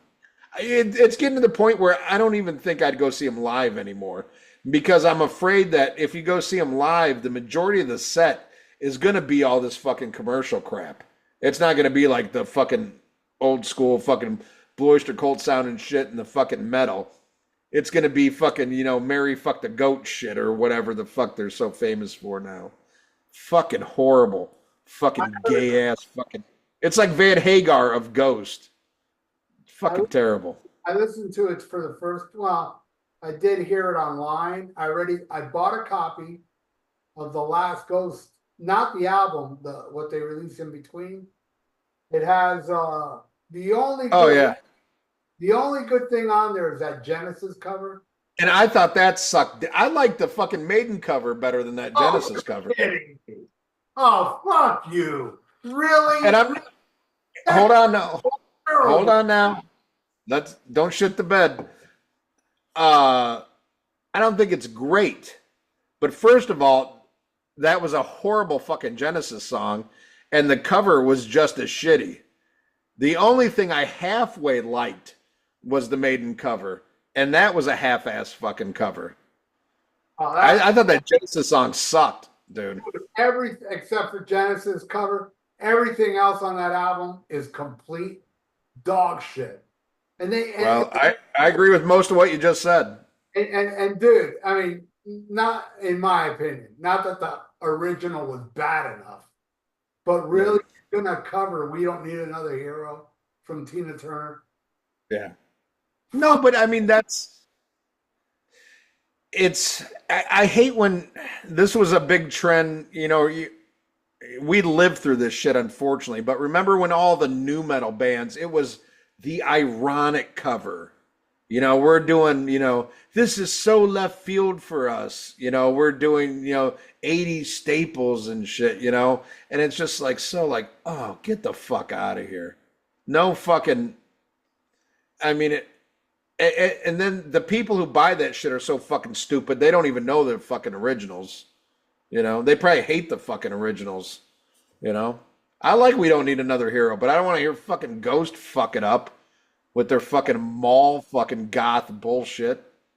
I thought it was as bad as the original. Not worse, not better. Complete garbage. All right, Tina Turner's a fucking legend, even though it's a half-ass Tina Turner song, but still, I've fuck. never been a Tina Turner fan. Oh, Never. and you don't like black people. I get it, You don't like fucking Chuck Berry. You don't like Little Richard. You like fucking racist ass fucking shitty sounding Elvis. Hey, I was giving shit to the great fucking Lee McCormick. Oh man, it was so we did a band jam like with the podcasters on Friday. Dude, I blew out my voice doing fucking Aerosmith. It was I sounded terrible. It was horrible, but I blew out my voice. You'll hear in the interviews. Like my voice is so fucking gone. Yeah, I stunk up the fucking joint. You know who also blew out his voice singing Aerosmith? Who's that? Steven Tyler? I even made a joke because I was like, all right, I get up to the mic, I go, we're gonna do Aerosmith, but in the key of Vince Neil now. And then I'm sitting there, I see the first. Go ahead. Vince Neil to me gets a bum rap. There's so many worse singers than Vince Neil. I mean, I know he deserves all the fucking shit that he gets now for his live performances. But I thought, man, those early Motley Crue and Exposed. Well, that's why I said Vince Neil now. Okay, but I'm just saying, Yeah. Vince Neil has an awesome voice back in the day. Awesome, I loved it. But so we're doing the podcaster jam. I walk in there and this guy's doing the Crazy Train, right? Great guy. He was he's from the In Obscuria podcast that was right next to us. Super fucking no, never mind. He was in another podcast that was across the fucking aisle. Anyway, he's doing Crazy Train. And it sounds like a guy drunk doing Crazy Train at fucking karaoke. So I'm like, okay, thank God. No good singers. No pressure. And I see the guy going after him, but before me is doing Love Song by Tesla. And I'm like, Jeff Keith, he's got an amazing voice. I'm like, oh, this guy's going to fucking, he's going to fail at this so bad because you have to sing it so good. I'm like, no matter what I do, it's going to look like roses, compared to this motherfucker gets up there and nails it. I'm like, dude, my jaw dropped. I'm like, Motherfucker, I walked up there after him. I just grabbed the mic. I was like, this is fucked up. You ain't supposed to sing good. I go, this is the worst fucking Make-A-Wish fucking ever, man. God damn it. Oh, dude. And I couldn't hear shit. I wasn't that impressed with where we were at, man, because you had to like scream to hear the fucking vocals. I'm like, if this is a recording studio, I mean, it's a rehearsal studio that donated the room, so like hats off to them. But I mean, a lot of people were having issues, hearing the mix and everything. But yeah, it wasn't that good, and I threw out my voice. But fuck it, I did same old song and dance. Fucking stunk it up. And fucking somebody texted me. They're like, "Are we doing the album version or the single version?" I'm like, the '78 disco mix. I don't fucking know. Even I didn't realize. I didn't realize there was two different versions of that. So I come in at the wrong spot because I'm like, oh shit, okay, yeah, I fucked up. that's Yeah, it was not a nightmare. that's not even a hard Aerosmith song to sing. I know, but I oversang it because I couldn't hear the fucking vocals. So I like, dude, I just threw it out, but it would have been better if you were there. But Yeah, no, your niece had to get fucking married. wasn't my God. niece, my cousin. Um, Yeah, well, her too. yeah, But well, hey, if we I had were, fun though. but did you get to pick what you were gonna sing? Well, they had like a list of songs, and because I wasn't like, I'm like, without Ralph being there to fucking jump on your coattails, I'm like, but then Lee kept, hey, will you sing this? Will you sing that? I was like, all right, I'll do this. You know what Aaron Camaro did? You're gonna love this shit. He did "The Girl Can't Dance," the unreleased Ace Frehley song. Oh God, really? There was a karaoke song for that? Wow. Yep. Sinzak had to learn it, man. And the Mooger Fooger's like, I've had to hear this song fucking 60 times in the last 2 days because he was staying with Aaron and shit. But it was fun though. I laughed my ass off. It was a good time. It was fun. It was fun. I hope we get to do it again. All right. What else? Anything else before we get into the album that I picked? Oh, here's something funny. Just because I'm seeing fucking a Ricky Rocket post where he's saying, for 40 years, we've been the underdog. I wear that with a badge of honor. Get the fuck out of here, Ricky Rocket. But I called up fucking Sinzak the day before I was getting on the plane. And I know, Sinzak stepped down this year. Tracy was running the show, but, Sinzak's still involved. He's still, part of it. I called him up and like, dude, I don't think I'm going to make it. He's like, what? What? And then he's trying to be like, okay, I better listen in case this is important. I go, I heard a rumor that the Ricky Rocket Mafia put out a hit on me, and I'm afraid to show up for my safety. Have you heard about the Ricky Rocket Mafia? Oh, That's a new band that he has because Bret Michaels doesn't want to pay the other guys. So he has a new band called the Ricky Rocket Mafia. So, of course, Senzak would know about it. So, yeah, I called and made that joke. He's like, oh, you motherfucker. He's like, are you coming? I'm like, yeah, I'll be there. I'll be on the plane. But a big shout out to Chris and Michelle Senzak, man, because they put me up the night. We only stayed 2 nights at the fucking house that we rented. And the rest of the nights, they were sweet enough to take me in and let me stay at their house. And it was fucking amazing. So, but you'll hear about that on the next episode when we do the recap. So you sent me a message and you said, hey, people can't hear the Women and Children First episode. So why don't we redo that? And I'm like, what the fuck? I'm like, what do you mean this episode's not working? And I go on the Facebook page and I see, whoever it was posted that, like, hey, I can't hear this. And then I saw somebody posted the link to it. I'm like, see, it's up. But I clicked on it and it was a fucking error. yeah. Luckily, I have hard copies of all of our episodes saved for the last like 50. I need to go on and download those. But there was an issue with it. I was able to re-upload the original episode and now it works. I even tested it out and put it up. So I tell all our listeners, I put a post on the Facebook page. If there's any episode that you go to play and for whatever reason there's an error, let me know because it's very easy for me to fix.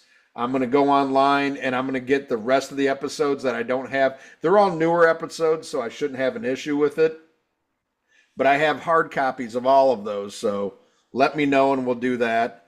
I mean, I got no problems, doing that, but I was like, fuck, I kind of want to do something new.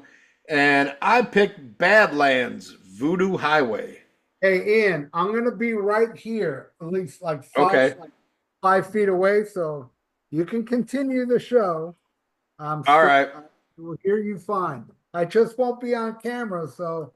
And also, I get to give the people a break from my ugliness. Oh, shit. Well, now you're stuck with me, motherfuckers, till he gets back, because then I got to piss. But anyway, so I picked the album this week. I wanted to do Badlands, VOODOO Highway.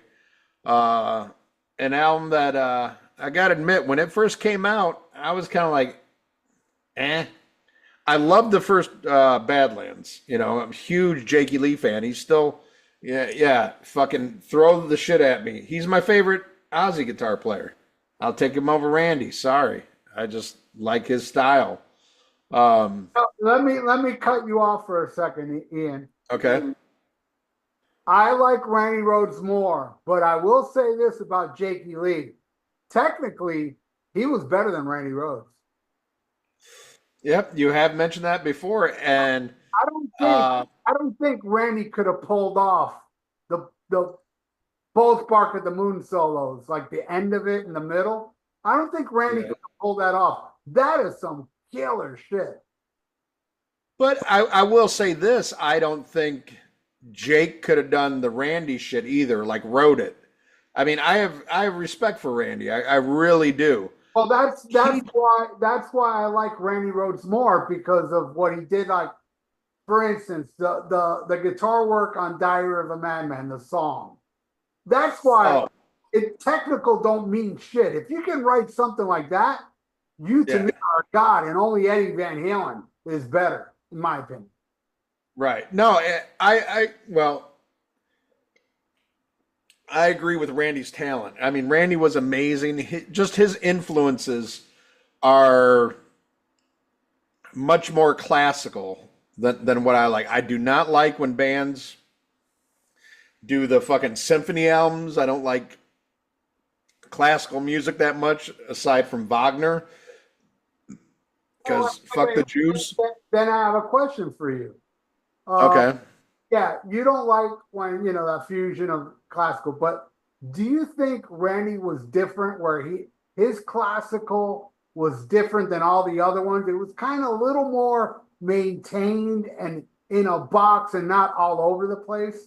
Oh, I agree. Like, I would take Randy Rhoads all day over fucking Yngwie in a fucking heartbeat, shit like that, and there's a million other, like, usually they're European guitar players and shit that are much more into the orchestral shit. I like Randy. I just prefer Jake. Now, could some of that be timeline? Yeah, it could be. When I came into Ozzy, it was Jake. And I love those albums, even though, like, now I can hear it, like the shit with Ultimate Sin. I can hear, the issues. But it's not with Jake's guitar playing. That's for goddamn sure. If anything, he's the savior of that album. I don't like Ultimate Sin, but his playing on that album is fucking amazing. The song sucks, but it's like the intro to Never. Holy shit, man! Yeah, dude, Jake is a god, and definitely my second favorite Ozzy guitarist. Yeah, and I've said this ever since this show started. My three favorite guitar players of the '80s, because I consider Eddie Van Halen '70s. Were Jakey Lee, George Lynch, and Warren DeMartini. That's my style. That's the shit that makes the hair on the back of my neck stand up. Those three guitar players, and they all have similarities, but they all have differences too. But it's just that's the kind of shredding that I like. And the hooks that I write and that I like, they're just fucking amazing. So when Badlands came out, I was like, fuck yeah, because I want to know what Jake's doing, because I was disappointed with No Rest for the Wicked. Wow. Um, Yeah. yeah, I mean, I was first day buyer. I, there's songs that I like on it, but I still think, I look at No Rest for the Wicked the way a lot of people look at Ultimate Sin. And as much as I love Zach and I respect Zach and like, the shit Zach's gone on to do, that fucking pinch harmonic shit fucking gets to me after a while. It's like, God damn it, dude. You're better than this one trick fucking pony shit. And I think there's a shit ton of filler on No Rest for the Wicked. But back then I would still go listen to fucking Bark at the Moon and fucking um, Ultimate Sin all the time. Even though I got to admit, overall, that probably, Blizzard and Diary are better albums overall, but the guitar playing, I just fucking love. So I was a first day buyer on Badlands, and I was really disappointed. I was a kid. I was, what, 15 when Badlands came out? And I knew, like, it got play. Dreams in the Dark was all over Headbangers Ball, but I know it didn't like set the world on fire. I didn't see any shows coming to me where Badlands was playing. Um, Uh, but in night, I'll tell you go something ahead. from a guy who saw Badlands 2 times on the first tour and Voodoo Highway. All three of those shows, they didn't play Dreams in the Dark. Wow. Even when that show, even when the song was a single and all over MTV, that's the first time I saw them. They opened for Great White and Tesla. They didn't play Yeah.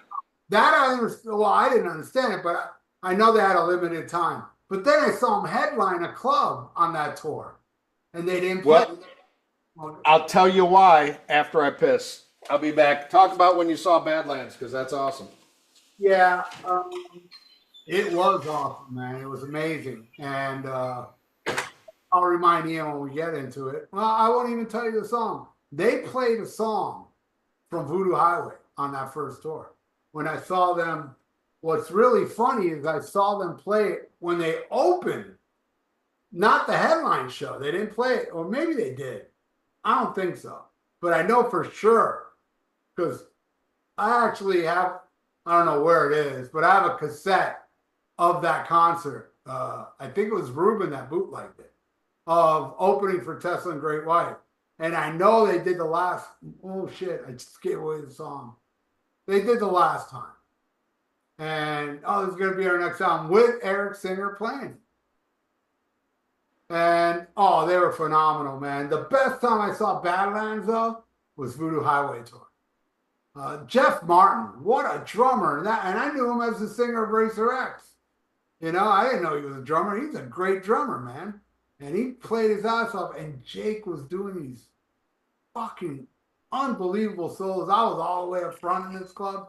Actually, I saw Badlands all 3 times, and they were phenomenal.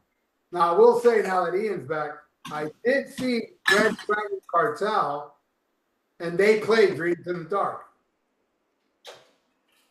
So I saw them do it without Ray Gillen. All right. Well, you said you saw him. I'm trying to remember now. I know I saw it earlier. On the first album, they opened up for Great White and they opened up for Tesla. And then they did a club tour where they headlined, and I forget who opened up. It was somebody horrible. Enough's enough. Was it Enough's Enough? Yep. And I'll tell you something funny that happened at that show. I was really drunk and I threw a lighter. I missed the band, but it did reach the stage. And the bouncer came up to me and goes, "You do that again, you're out of here." And I was like, wow, this is the coolest club ever. They give you a chance, No, that's awesome. You got to see him. You were talking about how they didn't play Dreams in the Dark. No, let me get this call from my mom. But Okay. talk to the people. We're going to pause for station identification. I'm just gonna drink. So y'all just sit here and wait, talks amongst yourselves. Are you listening to this stuff with friends, or are you just, you at home with your pants off? 'Cause that's hot too, but not like in a bill of coin, I'm gonna molest you kind of way. Just like get your groove on. So yeah, Badlands, good shit. Good shit. Fuck it, I'd go see him with Enough's Enough opening up. I like the first Enough's Enough record. You know. But timeline. Like if I just heard that shit now, I'd probably be like, what the fuck is this crap? But I bought the first one. That was it, though. That was it. I didn't buy that shit Strength. Their second album, shit, the album cover looked like fucking 5150. Shit was gay as fuck. Like in a bad way. It's my truth. Fuck you. Yeah. Badlands, though. Kicks ass. Kicks ass. What'd you guys think of this one, though? Any of you fuckers that were around back then? Did you guys buy this when it came out? Did you dig it right away? Did you not? Leave it in the comments. Leave it in the comments below. All right. So getting back to them not playing Dreams in the Dark. So they pretty much had the album recorded, and Atlantic was not happy. So they didn't hear any hits on that first album. So they made him do another writing session, and out of that session came Highwire and Dreams in the Dark. After they already did what they, and the funny thing, those are like the two songs like everybody's like, holy shit about. Yeah, that came up because Atlantic was like, yeah, we're not feeling this shit. So that could be it. There could be some drama behind that. I know, like doing some, studying for this episode, Ray Gillen wanted to take this band in a much more like Dreams in the Dark commercial kind of vein, where Jakey Lee and the rest of the band wanted to keep it, more of a bluesy hard rock 70s vibe. And, the more and more I find out about Ray Gillen, what a piece of shit, but his voice, god damn, what a fucking voice. But yeah, as a human being, didn't seem like the greatest fucking guy. But that could be why they didn't play those songs.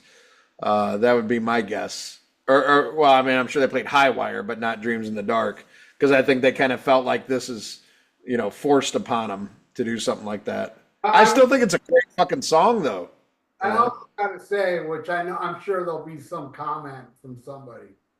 They didn't play Dreams in the Dark in the 3 shows I saw. I'm not saying they never played it, because I know probably people comment going, what are you talking about? I saw that tour and they did play it. They might have. I don't know. All I know is I was surprised, because I love the song too. I was surprised. They're like, wait, they didn't play the single. It was shocking, Right. But yeah, because that one took off, I thought was very successful, at least as far as like MTV and everything. What was the second one? Winter's Call?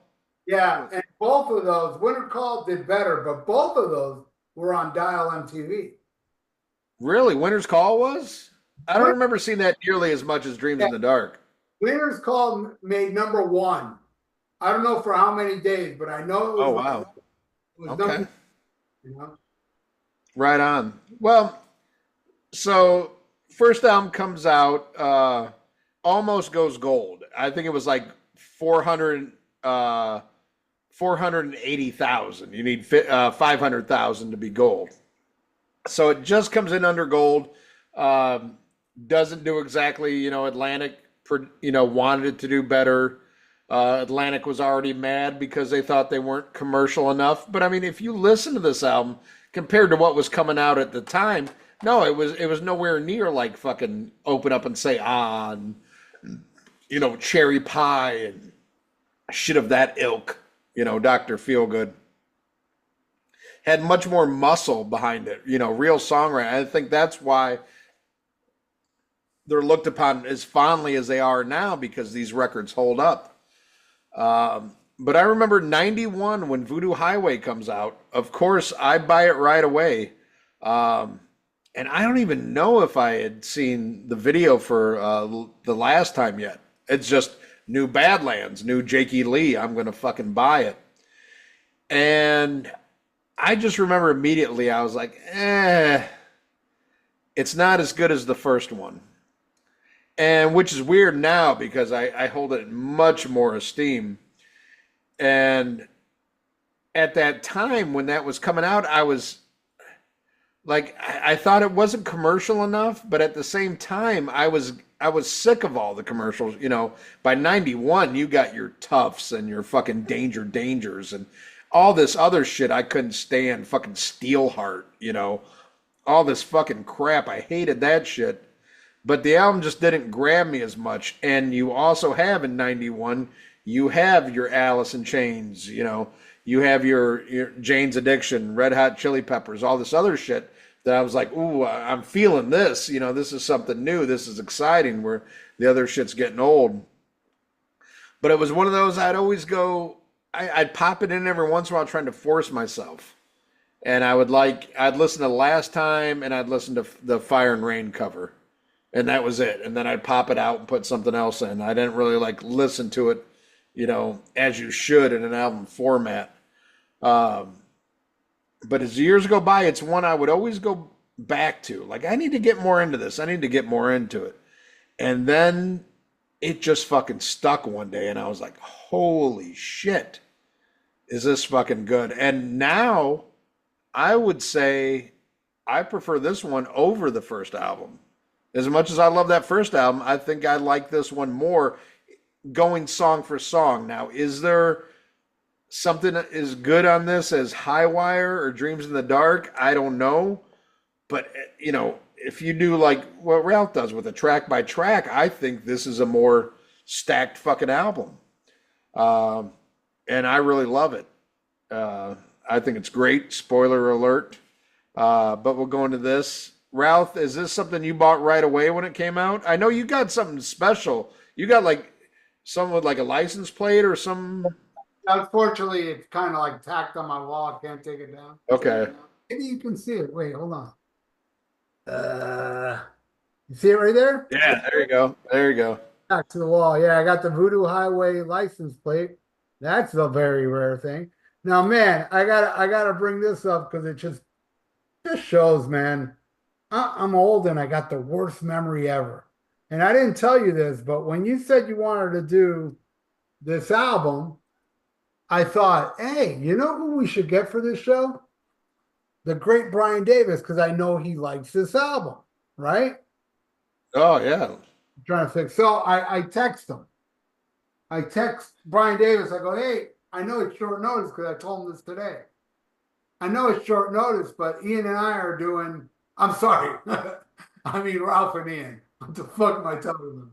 Anyway, so I said to him, hey, I know it's short notice, but, we're doing VOODOO Highway tonight. You want to join me and Ian? And he said, dude, I'm so sorry. His uncle is in the hospital and he's kind of like his caretaker now. Oh. So everybody, let's positive for Brian Davis's uncle. Yeah, so, definitely. Then in my mind, this shows you how fucked up my mind is. After I talked to Brian, I was going, I'm pretty sure I did a review of this album on my YouTube channel, right? I went to go check. Oh yeah, I did do a review of the album with Brian Davis. I forgot all about it. I was like, holy shit. And I don't even think it was a year, not even a year ago. And I was like, oh wow, I don't remember that. Memory fuck. But yeah, Brian, I think it was Brian Davis that told me, hey, you want to do Badlands?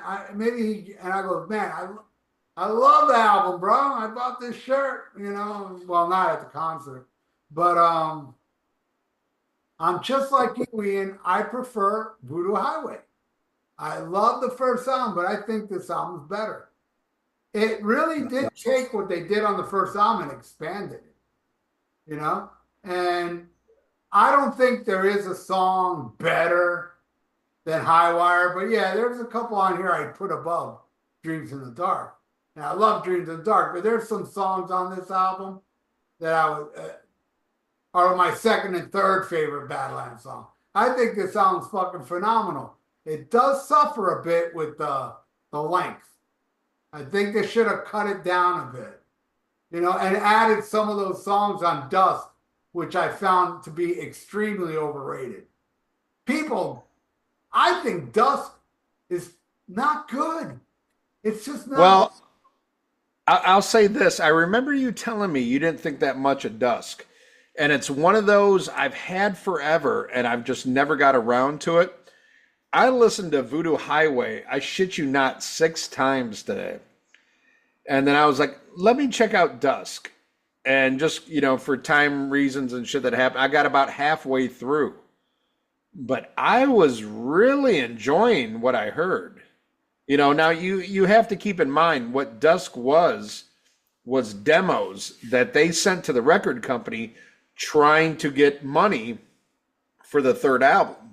Because the record company was not happy about this album and it underperformed. So they did these demos in LA. There's an article where the drummer at the time, Jeff Martin, was talking about it and said, yeah, we recorded these, we were feeling good about them and we wanted to record them properly. So we sent it to the studio and they were like, eh. But you know who gave Dusk a fucking 8 out of 10? Martin Popoff. Yeah, Martin's he's a special guy. Yeah, he gave Down to Earth a fucking 10, so I don't trust anything he says, but That's his prequel album. yeah, I know. I love Martin, but oof Maron. But how were you when you first got this? Did it hit you right away? Were other people in your circle? Did anybody give a fuck about this, or were you the only one? Yeah, no, my friend Nick, I think that's about it. Was the only one I knew that liked Badlands back then. Me and him went together to go see Badlands both times, but I loved it. I bought it when it was brand new, with the Strength of Dreams in the Dark. I bought the album. First track just blew my mind, man. Still blows my mind. That riff. High Wire, best Badlands song, period. Right, but I mean this album though. Oh, yeah, I bought this when it was new and I loved it. I don't think when I initially heard it, I thought it was as good as the first one. It took a few years. Well, shit. It took decades because I recently, whenever I did that show with Brian in Davis, I listened to VOODOO Highway, listened to it. And I was like, dude, this. I even listened to the first Badlands album after that. And I was like, I love the first Badlands, but I think this album's better. And I absolutely love it. I saw the tour and they were they were in a car with U-Hauls behind it. It was really bad at the time. And that was the first time I met Jakey Lee. I was about 220 pounds then. I got a picture with Jakey Lee. I looked like a house. And he was nice, though. He was super cool. I met Ray Gillen, and he signed, I should grab it. He signed my Badlands CD twice. Where are you? Here it is. Look at this, man. All right, I had Jake, and back in the day, back in those, Sharpies weren't around much. So it was all ballpoint pen. And all right, it said ballpoint pen. There's Ray Gillen's autograph, Greg Chason, and Jakey. Well, there's doing it backwards. And anyway, and then inside, he signed it again with a Sharpie. So, Nice. With Eric Singer and Greg Chason signed it twice.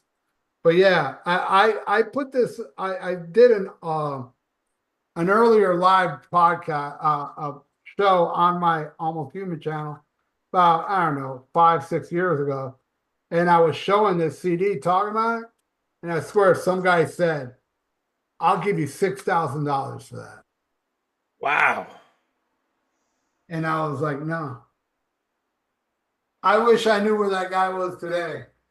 I was just gonna say, I'm like, I'd part with it for $6,000. Yeah, I should have, but at the time I was working for the city, I was doing good. Yeah. I don't really need the money now either, but $6,000 is $6,000, man. I'll sell that CD and use my hand on you. you know? 10 grand, I'll put my mouth on it. Yeah. For 2 grand, I'll put my mouth on Yeah. it. Well, awesome. I'm glad you like this. When you saw them on the Voodoo Highway tour, were they headlining?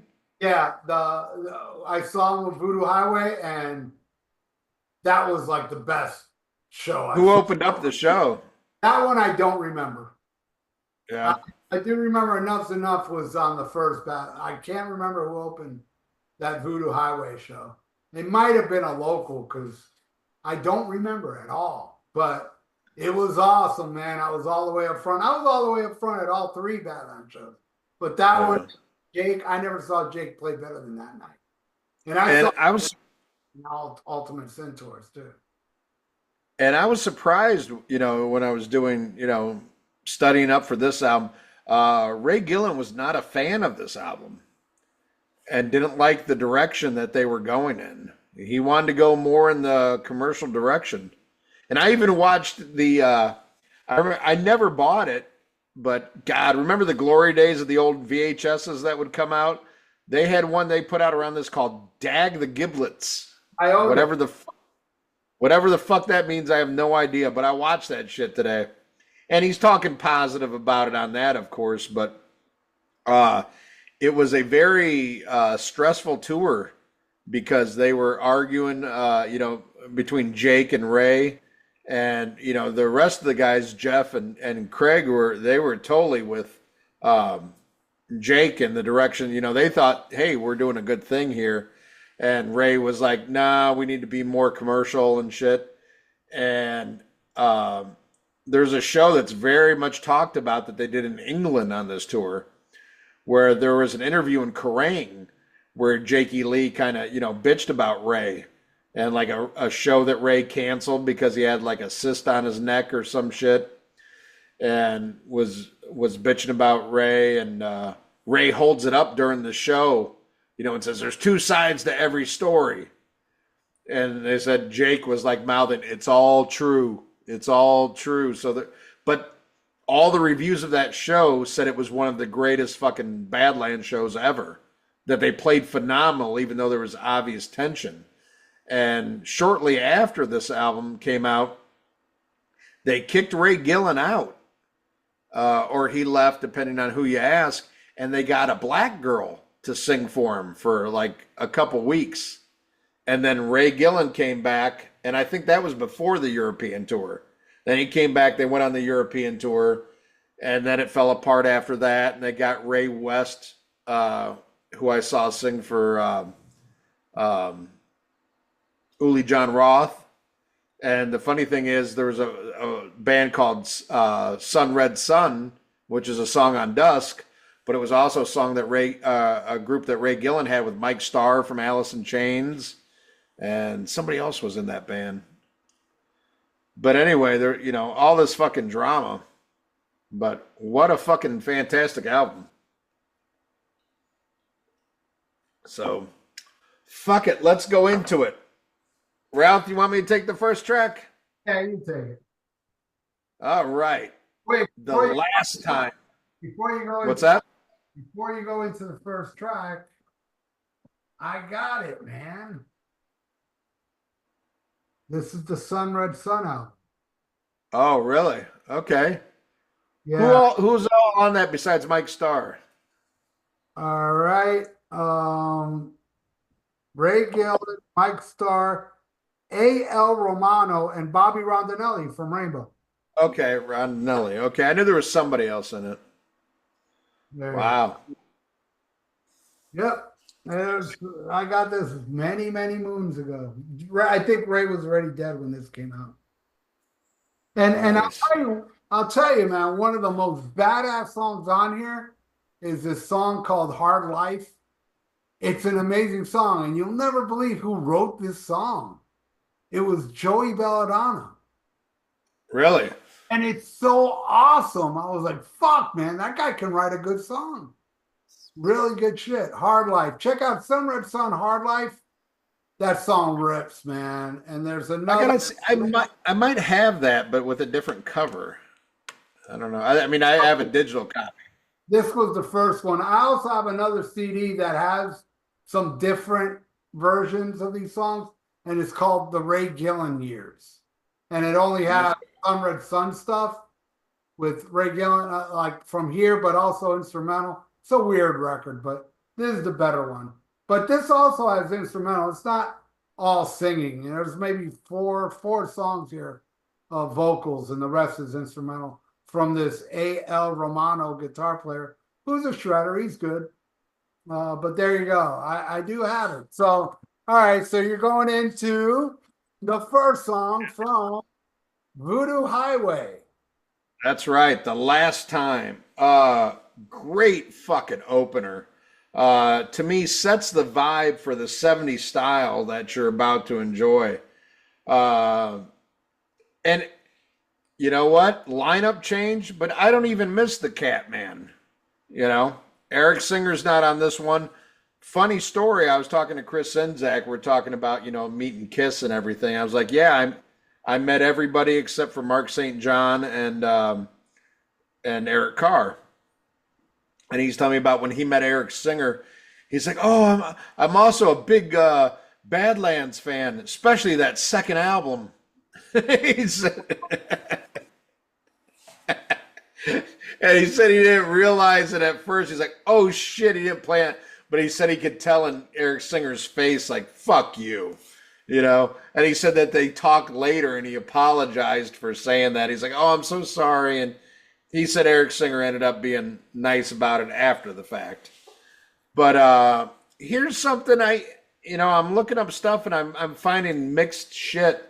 There's some reports that he was fired from Badlands, and then there's others that he left Badlands to join, because he first went on Paul Stanley's solo tour as his drummer, before the whole Eric Carr cancer thing, and revenge and all that bullshit. But what have you heard? Did Eric Singer leave or did he get fired? Well, it wasn't clear in a Jakey Lee interview that I heard. Jakey Lee talked about it. Eric Singer wanted more money, and he didn't really contribute to the songwriting. Right. And I don't know if Eric left because of that or they fired him because he was being a pain in the ass for money. But Jakey talked about how Eric Singer was very difficult, and he wanted more money that they couldn't give him. It's like, what? I'm going to give you my money, and right. So he might have left because of that, or they might have fired him because he was being a pain in the ass. Right, and that's the thing. Like, Eric Singer really wasn't a name at that time. I mean, he played in a very he played in seven star era Black Sabbath, but that doesn't make you a fucking star. I mean, really, what elevated his shit was the Paul Stanley tour and then going on to join Kiss. But that being said, I'm a huge fan of Eric Singer as a drummer. I think he's fantastic. I think he's a good singer as well. But if you look at it from a strictly drumming standpoint, I don't think they miss a beat with Jeff Martin, who came from Racer X. The same band Scott Travis came in, but Jeff Martin was the singer in Racer X, but he just happened to be a drummer as well. I think the drumming on this is awesome, and you can't. To me, it's not like it's a step down or anything.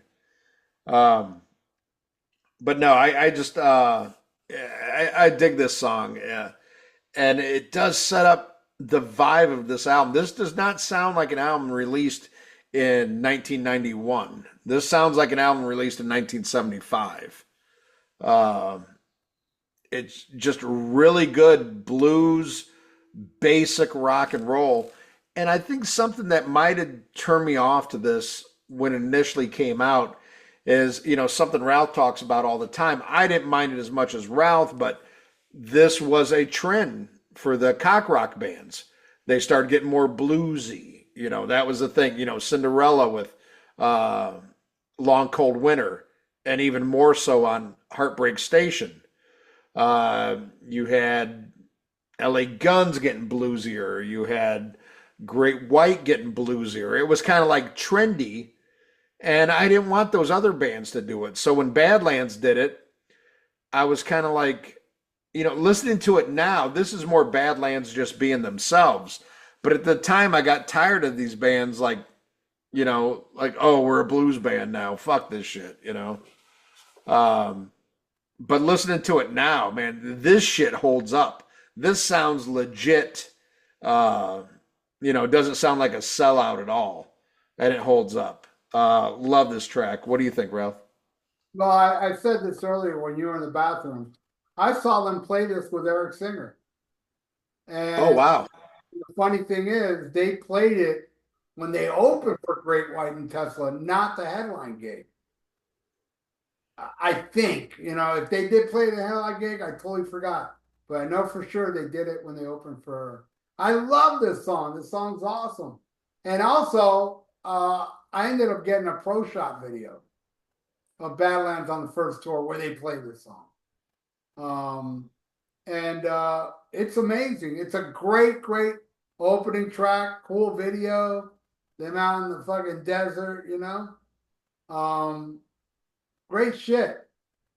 Then I just have to look behind you. Next one is Show Me the Way. I love Yep. the song, but I don't think it's placed well on the album. I don't think this should have been the second song. But it is a cool song. It's a little, showing off. And also, I got to say, it's not one of my favorites on here. I don't think it's a bad song, but I'd put it kind of low on my favorite songs on this album. But it's cool. And what you were talking about, bluesy shit, I hear different kind of a blues shit with Badlands that connects to my soul. Where Great White, Cinderella, all these bands couldn't do it. Maybe it had to do with my bias of loving their first album. Maybe. I don't know. It just didn't sound authentic to me. Badlands right out the gate was kind of like a 70s hard rock. And this album's that way, And when they get a little bluesy, it connects. It doesn't annoy me. I like it a lot. And yeah, I do like Show Me Away a lot. What do you like? What do you think? It's fucking eerie what you said because it's kind of word for word what I put down. I put unoffensive old school ballad. I dig it, but too soon on the record. I agree. This should have been placed way later in the record. But beautiful vocals on this. I mean, but throughout this, and throughout Badland, throughout Ray Gillen's career, an incredible vocalist. Even though he's kind of a dick, if you see a lot of interviews, like he puts down Ozzy, puts down David Lee Roth, like I sing better than all these guys. And technically, yes, okay, but slow your fucking roll there, AIDS boy. Have some humility. And I think that's part of the problem with Ray Gillen and probably why he didn't work out with Black Sabbath and he didn't work out with Badlands. I think his ego exceeded what he achieved. But he's a great AIDS poster boy. Which, doing some research for this, I always thought he got AIDS from being like a man whore. Because he was a very attractive man, So I'm thinking, oh, he's just banging a bunch of skanks. Do you know how he got AIDS, Ralph? His uncle. Yeah, from his uncle who was a gay heroin addict. So like double whammy. And supposedly that's like the only time he ever shot up. But it's like the only time you choose to shoot up and you do it with your gay uncle at the height of the AIDS crisis. Not the best decision maker, this young Ray Gillen. But no, going back to the song, I'm the one that's notorious, like, fuck the ballads and fuck all this shit. But there's something about this, man, and the way he sings it. It doesn't sound like a forced ballad. It doesn't sound manufactured like, hey, this has to be the hit. And he just sings it beautifully. But yeah, I said the same thing. This is not track number 2. This is like track number 7, and I would probably like it a little bit more if it was that. But I'm much like you. I don't hate it, but the placement is fucking horrible. I'll take the next one. Shine On. Dirty, stinky riff, and I'm here for it all fucking day. Maybe though this is on like a little bit of the filler side, but I'm leaning more towards an album track than filler. Um, but again, it comes down to placement on this one. I think this would have been a great side two song, not necessarily a side one. I'll give a little spoiler alert. I think this album is loaded on the second side. Even though this came out in the CD era, and I only had it on CD, so I never knew what side one, what side two. Uh, Good song, again, great vocals, great guitar. Not a standout track, but not a bad track. I mean, that's just how good this album is.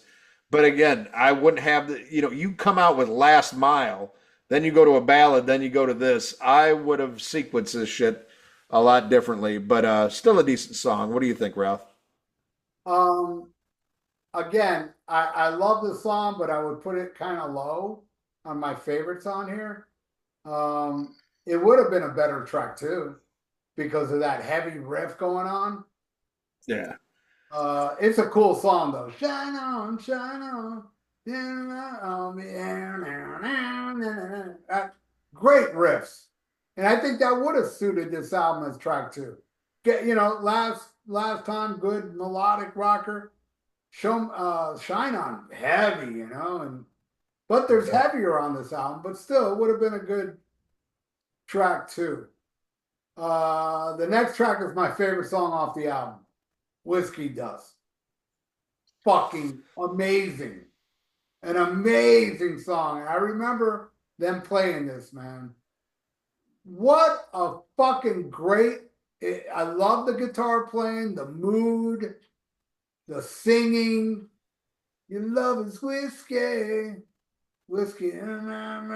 Fucking amazing. And that solo Jake does in the middle of it. Fuck, man. It just takes another turn and it just rocks fucking hard. But it's kind of like it's kind of bluesy. I would say it's kind of bluesy hard rock. Oh yeah. I love it. I absolutely love it, which goes to show, man. I'm not a fan of the blues, but here is the exception right here. There's also other blues songs from other bands, like T for One for Zeppelin. That's a good example. I love that song, and I'm not a fan of the bluesy Zeppelin stuff before. Well, except for Since I've Been Loving You, I love. But, those are exceptions, where, this one, Whiskey Dust, not total blues like a Zeppelin bluesy song, but still killer. Favorite song off the album. What do you think? Okay, before we go into that, I'm going to do one of our infamous sidetracks here. Because while we were on our extended hiatus, I went on a big Zeppelin binge.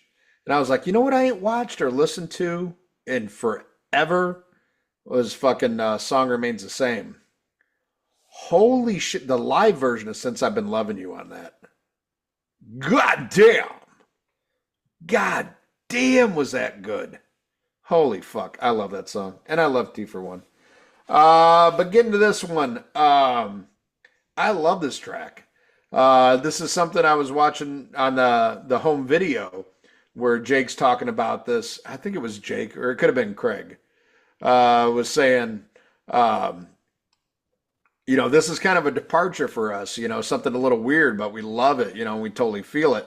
And I get it. To me, I put like ZZ Top meets Free, and I love it, And this album just has a 70s vibe where it's funny because if during the era it came out, it's considered like blues hard rock. If this came out in the 70s, it'd just be considered a 70s rock, album. I hear a lot of like Bad Company, with this shit, that kind of like, I don't necessarily I mean, Bad Company has blues elements, definitely.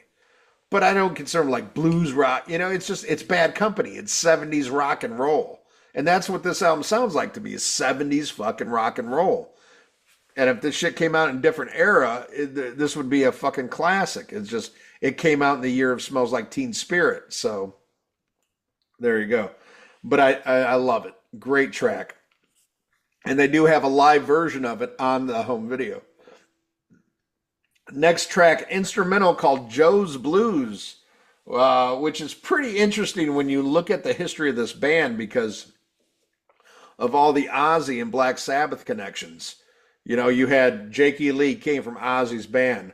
Greg Chasson tried out to be the bass player in Ozzy's band when Phil Sowson ended up getting it. And that's how, you know, they hooked up. And then, of course, Eric Singer and Ray Gillen played in Black Sabbath.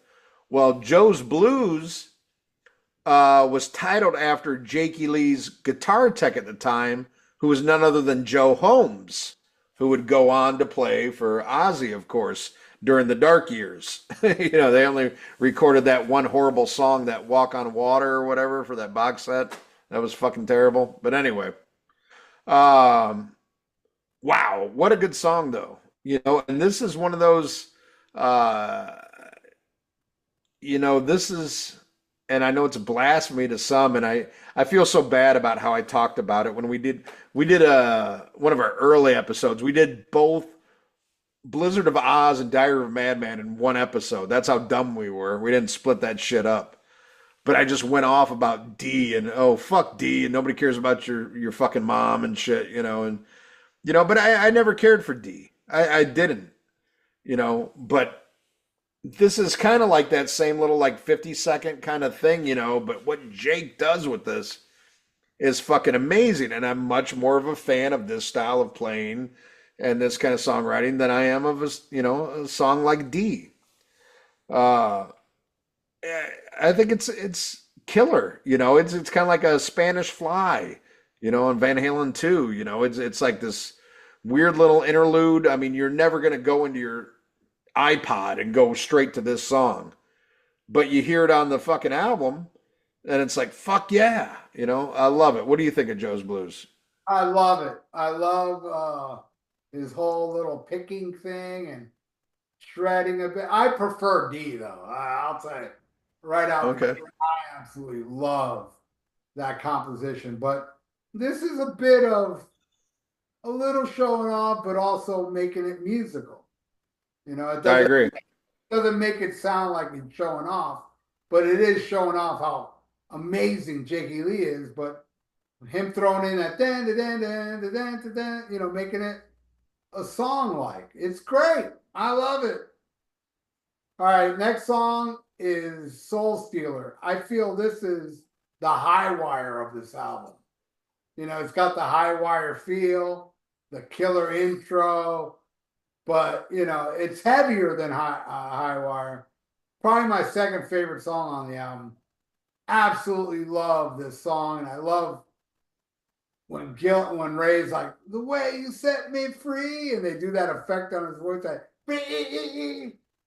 fucking awesome, man.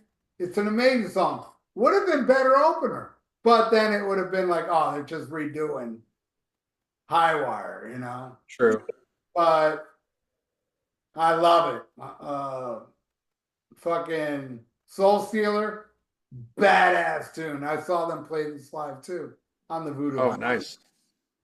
Yeah. Nice. I love this fucking track. And something I don't think I even picked up on as much until I listened to it today. Like I told you, I listened like 5 or 6 times today. But god damn, you can hear some Zeppelin on this fucking album. And this is one of them for sure. I hear Zeppelin like crazy on this. But like the best parts of Zeppelin. This ain't no hot dog bullshit. This is like, you know, the real deal, like the first like fucking 6 Zeppelin, you know. Fucking amazing. And I see what you're saying. This would make an amazing opener, but yes, the similarities to High Wire would be like when fucking Sabbath, you know, Mob Rules did, you know, Turn on the Night. Like, nah, you know. Yeah, great example. Also, Yeah.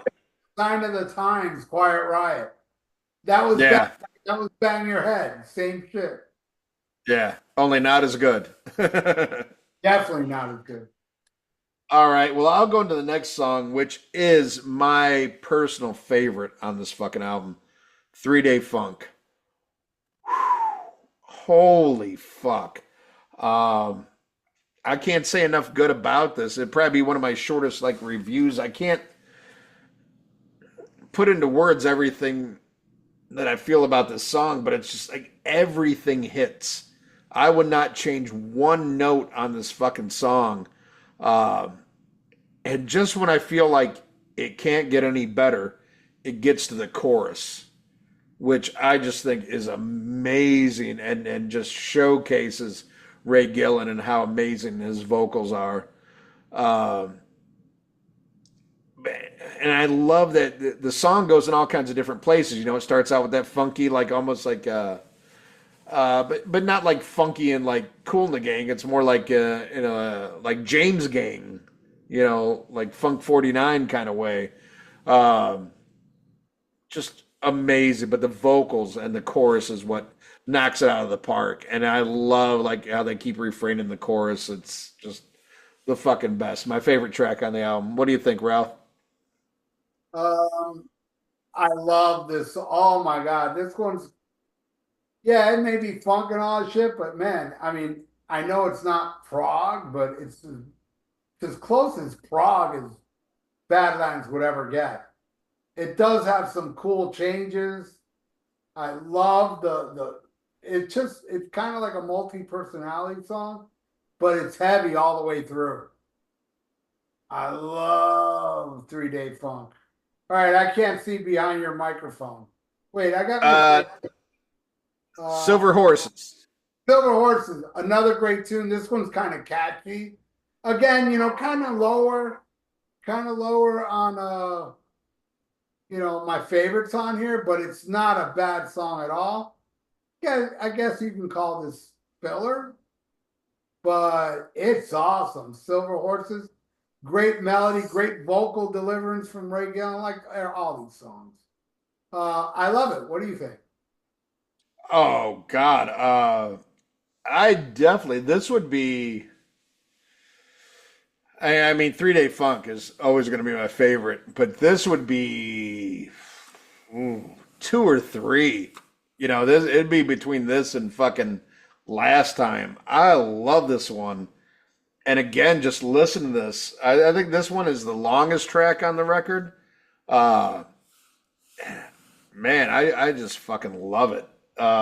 Again, if this album came out in the 70s, it would be Harold, you know, instead of like a forgotten, you know, like, hey, guess what? Rock Candy Records is re-releasing this week that five people will buy. You know, it would have been like something that was in everybody's collection. I love Silver Horses, man. I think it fucking kicks ass. All right, the next track. Uh, Fuck. I need to go back to my other one and see what's what. Oh, here we go. Oh, Love Don't Mean a Thing. Oh, fuck. Wow. The back half of this album is fucking stacked. Uh, this is fucking smoking. Jimmy Page is going to sue somebody. And in my mind, this is what the Firm should have sounded like. Because you hear those Jimmy Page-esque guitars on this, and then you hear those soulful fucking vocals. And in my mind, okay, you take Bad Company and you mix Led Zeppelin. This is what you should have got instead of fucking a horrible cover of Camp or You Lost That Love and Feeling. The amazing fucking track. What do you think, Ralph? Probably my third favorite on here. Heavy, killer. Again, fucking, I love the love don't mean a thing without that intro where he's like kick kick kick kick kick. Oh my God, Jakey Lee is a god. There's no question about it. The guy's a fucking god on guitar, which I appreciate more every year. And plus, he's the coolest guy ever in interviews. And hey, I met him once, and I had him do an ID for our show. You remember that? Yeah, yeah. He didn't actually say anything. He was like, "Oh, rock, I don't know." And then I said, and he goes, "Yeah, what he said." He was so cool. And his interviews, there's nobody gets better interviews than Jakey Lee. period. Yeah. That guy is transparent, but he also comes across as a guy that just loves music and doesn't give a fuck about money. He even said in one interview, look, I will sign a contract. I will not get a penny, but please just put my name on Bark of the Moon that I helped write it, and I won't ask for a penny. That's the kind of man that guy is. Yeah. And I was just gonna say I felt so bad when I heard like a negative Jakey Lee story. Um, I mean, not necessarily negative, but just sad when I was hanging out with Nick Oliveri from Queens of the Stone Age, Mondo Generator, the Dwarves. I mean, Nick's a fucking legend. And we were hanging out one night. The last night I ever smoked a real cigarette, New Year's Eve 2012. And we were just talking about guitar players, and I told him about my three favorite from the 80s. And he was telling me about when he met Jakey Lee in Vegas. Because he still lives there. I mean, that's where he got shot and everything. But he said he was out partying. He goes, yeah, I was hanging with a bad crowd and shit. He goes, and we're doing fucking meth and stuff. And it turns out this guy I'm smoking meth with was fucking Jakey Lee. And he said it just freaked him out like, holy fuck. You know, you're Jakey Lee. But he said at that time, and this was during the dark time when Jake was, you know, not doing anything. He said he was nice though. I mean, he didn't say anything bad about him, but he said to see like how decrepit he was and how, you know, how that shit had a hold on him. I was like, oh man, that sucks. I You know? heard stories like that too back then. That Yeah. Jake was living in Vegas and he was a meth head. I heard those stories back then. That's when Jake really fell off the map after Pink Mist. I think that was it. And then he disappeared. And at that time, he was doing the message. Yeah. I'm glad to see him back doing shit though, man. I'm glad he didn't get killed either, you know. But it made me wonder though when that shit happened when he got shot. You know, like I know he says he was walking his dog and stuff, you know, but I'm like, what are you doing out in the middle of the night and why you get shot? You never know. He might still be running with the wrong crowd. But I will tell you this, he is the most exciting part of that Black Sabbath show happening. Hands down. Oh yeah. Him and Rudy Sarzo. You know? For those two to be there, you know, Ozzy probably ain't going to do shit. But I would love for Rudy to be involved with the Jake thing. You know? It sucks Brad Gillis ain't going to be there. But still, to see Jake perform like some Ozzy shit, to me, that's more exciting than that. And I also got to bring up Bill Ward, of course.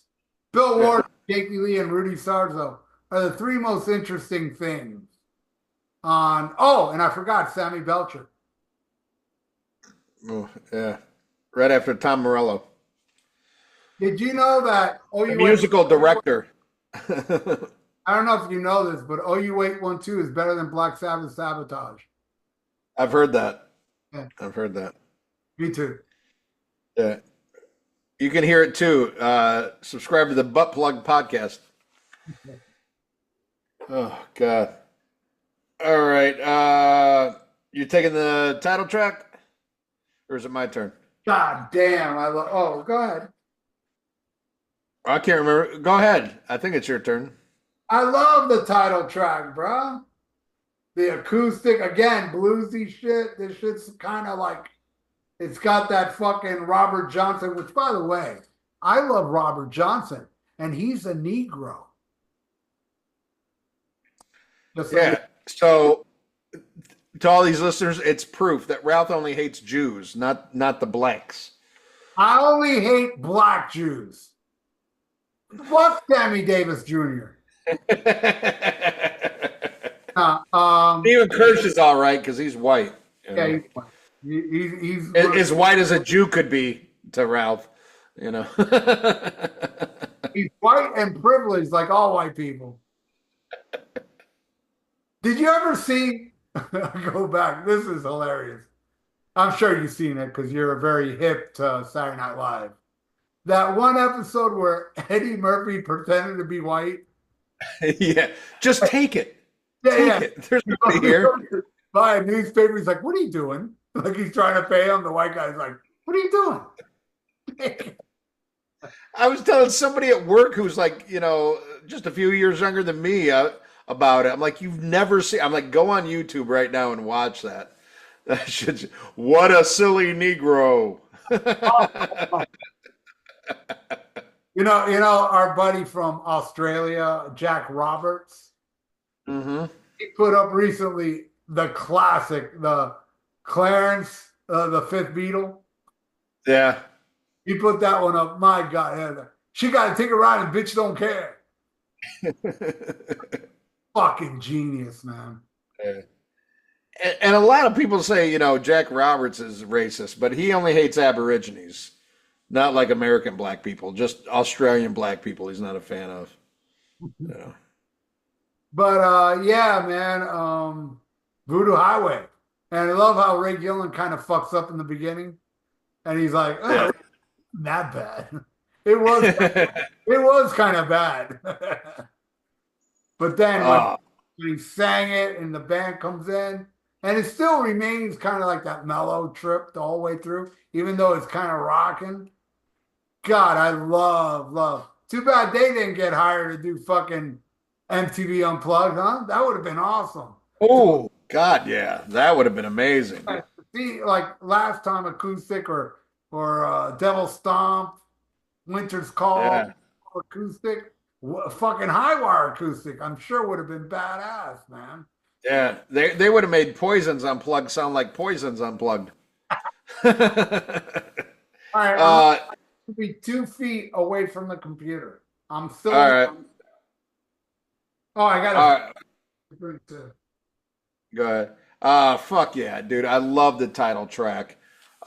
Great one. And again, like going back and listening to it now, you hear the sincerity, you hear the true musicianship.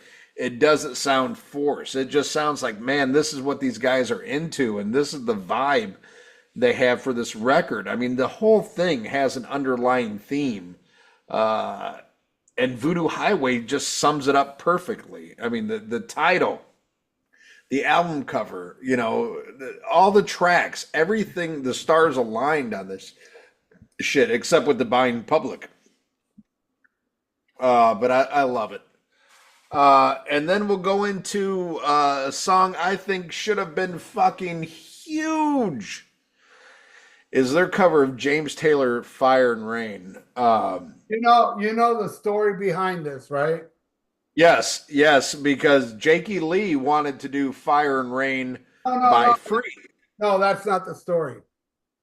Oh, They okay. had somebody tell them to cover that Free song, but no, the guy made a mistake. He told them to cover that, but then when they recorded it, the guy's like, "No, man, I wanted you to do the Free song, not the James Taylor song." That's the story behind that. Okay, well, I always heard it. There, I always heard that Jake wanted to do the Free one, and Ray just knew the James Taylor song. Oh no, So, Jake talked about it. Jake talked about it in that. oh, okay, okay, I'm wrong.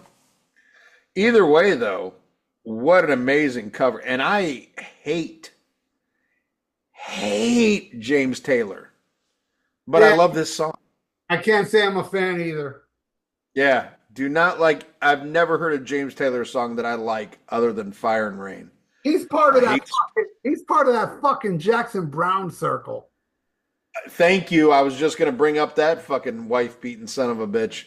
Uh, I think, I don't know if he beat up Carly Simon. I know he's married to Carly Simon. No, But he was a degenerate fucking heroin addict anyway. But he yeah, I've never liked any of. he beat up What's Daryl. that? He beat up Daryl Hannah. No, that was Jackson Brown that beat up Daryl Hannah. That's what I'm talking about, Jackson Brown. Right, but what I'm saying is James Taylor. Yeah, fuck him too, because he was married to Carly Simon, and I don't know if he beat her, but I mean she had to put up with his degenerate fucking smack habit. Um, But anyway, yeah, fuck James Taylor, but I've always liked Fire and Rain. And this song, I mean, the way they covered it is fucking amazing. They sing it soulful musically. They stay true to it. You know what song you're fucking hearing.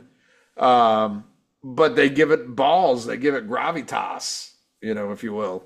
Um, Love it. Love it. Amazing track. And I think this was released as a single. I'm not sure. I don't know if it got a video. The only video I remember seeing is let me look on here. I know last time there's the video for that. That's Didn't make, obvious. they didn't make a video. I don't think it was a single. Yeah, I don't think they did. I don't think they did. I think it was only last time.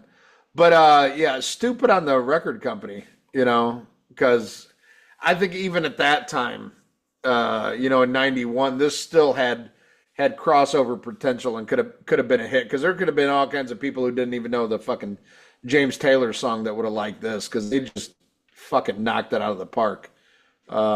Really killer cover. What do you think, Ralph? Well, I'll say this should have been the single, the first single.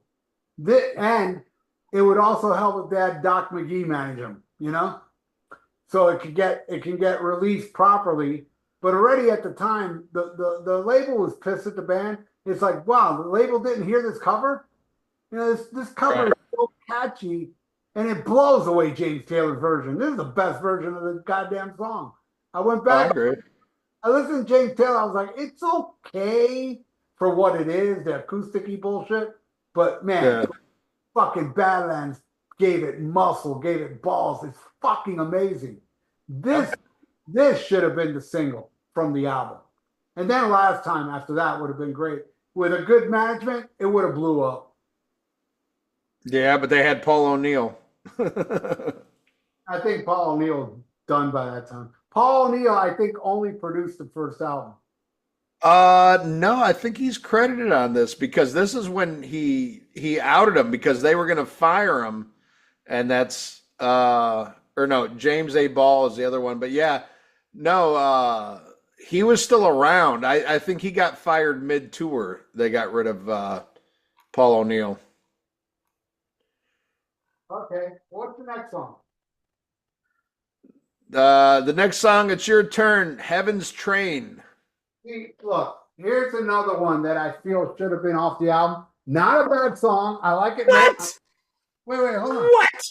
I like it more than Shine On. I like it more than the second song. And it's a great song, but it's going on too long at this point. I think they should have shaved it down and saved this for Dusk and Shine On and what's that other one? Show Me the Way. Those three songs would have been the best songs off Dusk, if you ask me. That's the only complaint I got about it because it's going on too long now. Like this episode. Okay, well, you got me there. Boy, do I disagree. I think this should have been, and I know we got some disagreements coming up. This should have been the song to end the fucking album. I love this fucking track. This would be definitely top 4. I think you need to go listen to this one again. I listened to this album today. Okay. A great song. I'm not saying it's a bad song. I'm saying this album could have benefited with a little shaving of some of these great songs. Oh, yeah. This ain't Hysteria we're talking about. This is No. I mean, I even think the second song and Shine On are great songs. They're just at the bottom. And I think this one's down there, but I like it more. I like it more than several songs on this album. But I do love the song. I'm just complaining. Oh man, it should have taken it. You know what? I got the same thing to say. Is a different kind of truth. How awesome if that would have been just 2 albums. Yeah, no, I was just talking about that with Senzak. And while we differed on what songs we thought should have been taken off of Different Kind of Truth, we're just like that needed Ted Templeman's production and trimmed down. And I'm a big fan of the rule of 10. I always talk about that. And I talk, you'll hear on the next episode, my interview with Keith Roth from Sirius Radio. We had the same discussion, about the damage of the CD era of music. And this is like, the dawn of not the dawn, but like, it's before noon of the CD era where it's just too many tracks. Um, Keep it like 45 minutes, 10 tracks. That's good to digest. Save the other shit. Either it doesn't make the cut or you put it on the next album. Um, but I think this would have been a great way to end the album. I think it's a powerful track, and I really dig it. A lot more than the next song, which gets a lot of praise, but I totally feel should have been cut off this fucking album. And this is one kind of had a second life, like a weird life, thanks to American Idol. The year that Carrie Underwood won American Idol, there was a guy named Bo Bryce or Bice, I think. He came in second. And he did the next song, which what the fuck's the name of that song? In Dreams. Yeah. And that was kind of a big deal because at that time on American Idol, everybody's doing famous songs, something everybody knew. And this kid's dad was a huge Badlands fan. And he grew up hearing this song. His dad would always play this song. And he sang it on American Idol. And it was considered at the time a very bold move doing a song that nobody knew because that show's like fucking, karaoke and shit. They're all doing easy fucking hits that everybody knows. And the kid did a version of this that, I mean, vocally was fucking amazing. And Simon Cowell would even go on to say that he did it like not the last episode, like not in the finals, but close to the finals. And Simon Cowell said if he would have done this song at the finals, he would have beat Carrie Underwood. That's how good this kid did on this song. I just don't like the song. To me, it's too country, too kind of gospel. This is some Elvis shit, and I'm a Little Richard guy, you know. Now, vocally, is it great? Yes. Yes, sounds great. It's not horrible. This just ain't my bag, man. This ain't my bag. This is like some gospel Elvis shit, and I got no time for it. And to me, the album should have ended with Heaven's Train instead of this one. What do you think of In Dreams You or hit, In My Dreams? you hit the nail on the head as far as Elvis. Even though he doesn't sound like Elvis, there's some early Sun Records recordings of this vibe. And Right. I absolutely love this song. And I love the cover that guy did. That was amazing. I remember when that was new. People were like, oh my God, online. I remember it was already online and Oh yeah. people were praising it. Oh my God, they did it in a dream. I was like, what? So I saw and I was like, holy shit, this guy's great. No Ray Gillen, but he's great. And I love this song. I love the delivery. I love, when then he goes, hold me tight later on. Oh my God. It's beautiful. And it shows what an amazing voice Ray Gillen had. I love it. Great, great song. Awesome.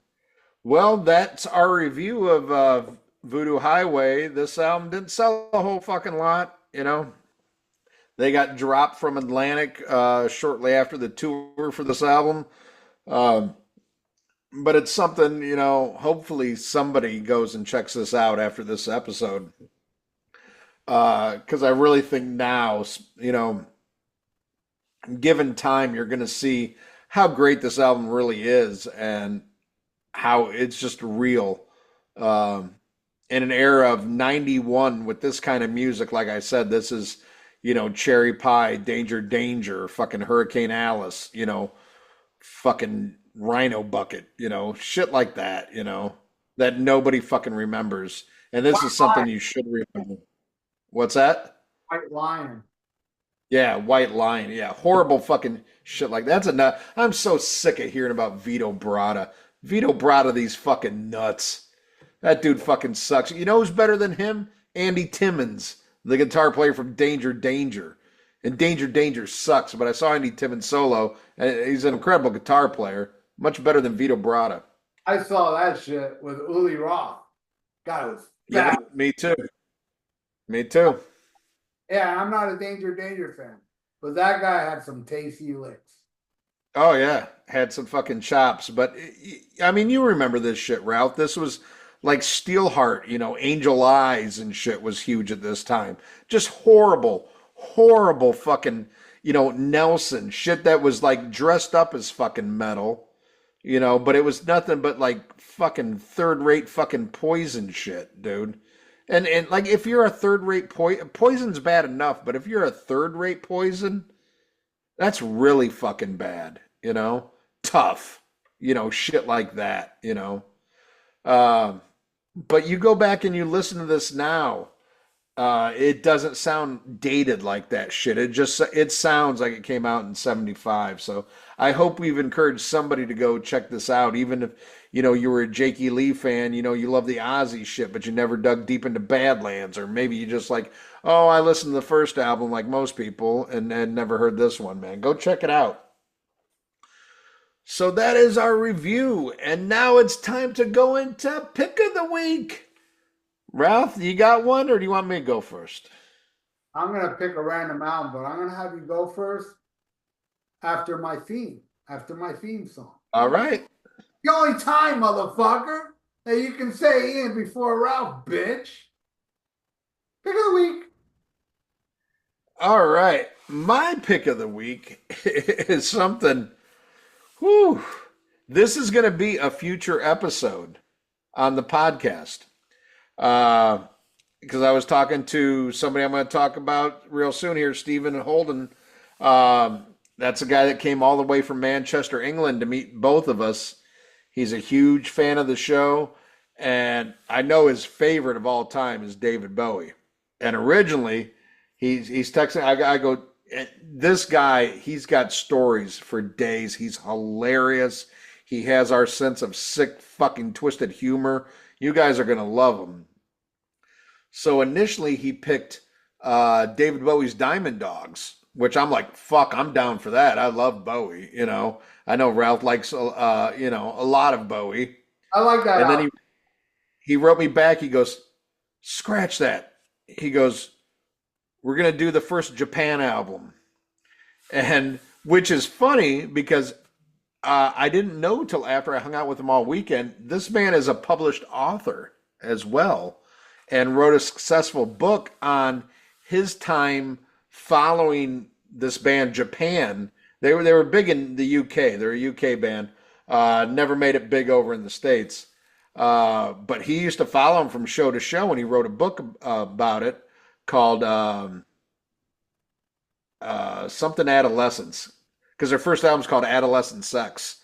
And I think it was Adolescence Alternatives. But the book did very well. And he turned me on to him. And I knew like one song this band had, their last single before they broke up, a song called Ghosts. Ralph would fucking hate this fucking. I mean, if Ralph heard this song, oh my God, he'd do a 2-hour episode about everything that's so fucking gay with this. But every album that they did was different. And he wants to do their first album, Adolescent Sex. I listened to it today and I was like, wow, this is kind of different. Came out in 78. It's weird. It's all over the place. I don't know if Ralph will dig it or not. Ralph's tastes have changed so much. I mean, with you loving shit like Gentle Giant and, loving shit like, yacht rock and stuff. And this sounds nothing like that, but I know your tastes are very much different. As a matter of fact, something Metal Mike could not stop talking about is how you made a video that I missed somehow, where you said you went back and listened to the Crowbar album, Oddfellows Rest, and you're like, what the fuck, was I on my period that day? What the fuck, this album rules. But at the time we reviewed it, he hated it. And I get that. I totally get that because, hey, look, Ralph told me to check out a Manowar song, and on that day, I liked that song, Black Wind, Fire, and Steel. And when I had to listen to a whole album, now, is it I just hate Manowar, or was it the day I heard it? But that day I heard it, it was the worst fucking shit I ever heard in my fucking life. So sometimes you catch people on a wrong day. Anyway, I'm going long here, but we're going to review this in the future. But Japan Adolescent Sex, that is my pick of the week. And he goes, oh, and if Ralph hates it, it'll just make a better episode. And I just wanted to tell him, like, so many people got kicked off the Facebook page with that same attitude. But you're going to love this guy. Regardless of what you think of the album, you're going to love this guy. And this motherfucker came all the way from Manchester, England. It was so funny. There was an artist who performed Saturday night called Tuck Smith. Never heard of him. Chris Czynszak had his album last year picked as his album of the year. And Czynszak was familiar with this guy. And he thought the guy came all the way from England just to see Tuck Smith. And he told us at the Friday night show, at the Rare Hair show, he goes, no. He goes, I came to see you two and Ralph. That's why I came here.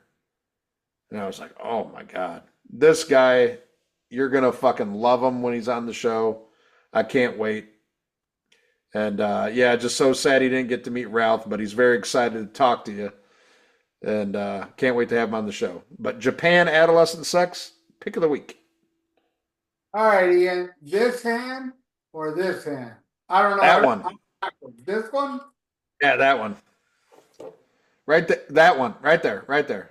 Right there. That's it. That's the spot. Hey. Woo! My pick of the week is Caress of Steel. Wasn't it Mark Alden Taylor called it Caress of Steel? Yeah. Hell yeah, Bastille Day. Necromancer is my favorite on here. I love the Fountain of Labaeth, whatever it's fucking called. It's still their worst 70s album, but I dig it.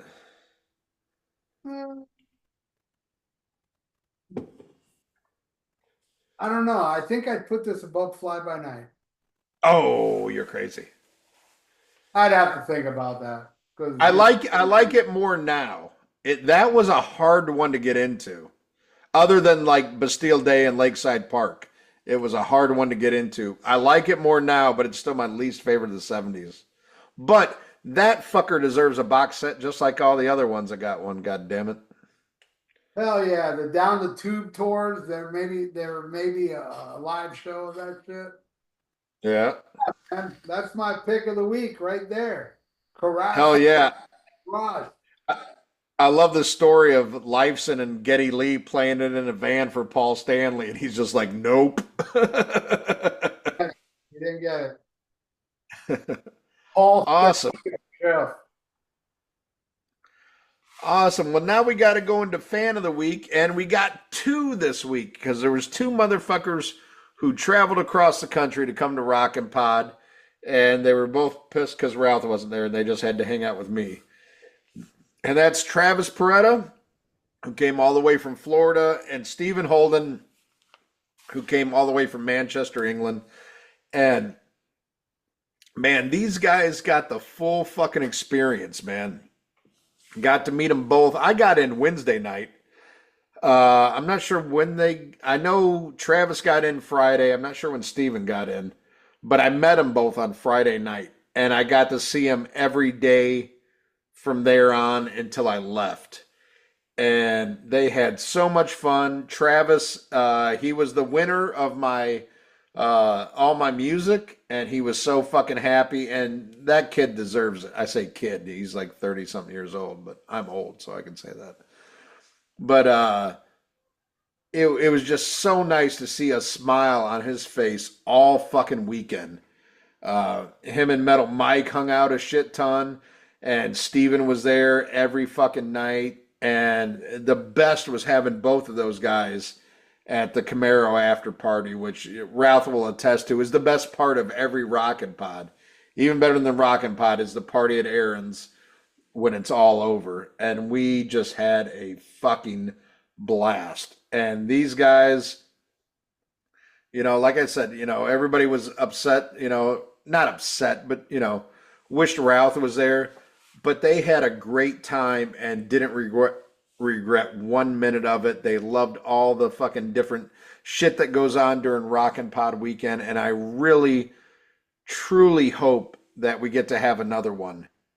And if there is, you motherfuckers, don't put this shit off. Don't start saving up. Start a little Rockn Pod fun, man, because what you get to experience in one fucking weekend in Nashville will change your fucking life. Ask Bushy.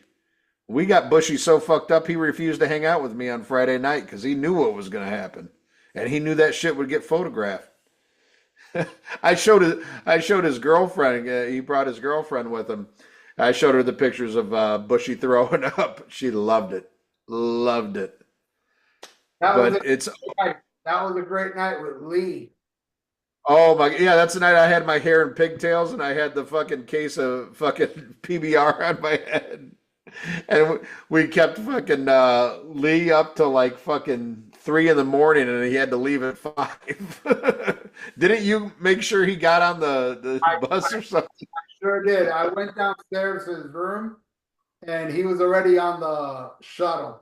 I was like, okay, good. Yeah, I was worried for Lee that he'd miss his plane. So I went to go wake him up, but he was already in the shuttle. But it was a great weekend and it just reaffirms that, like, once again, there's two fucking okay, Mark Allen Taylor has had 3 ideas. 2 of them are genius, one was horrible. His first genius idea was, I'm going to leave Keelfest. Fucking genius, while the rest of us suffered. His second idea was, let's rent a house in Nashville. Instead of paying for a hotel for that many days, get a house as an Airbnb. Genius. His worst idea was toothbrushes. Who needs them? I don't, Okay, 2 out of 3 ain't bad. There's songs written about this shit.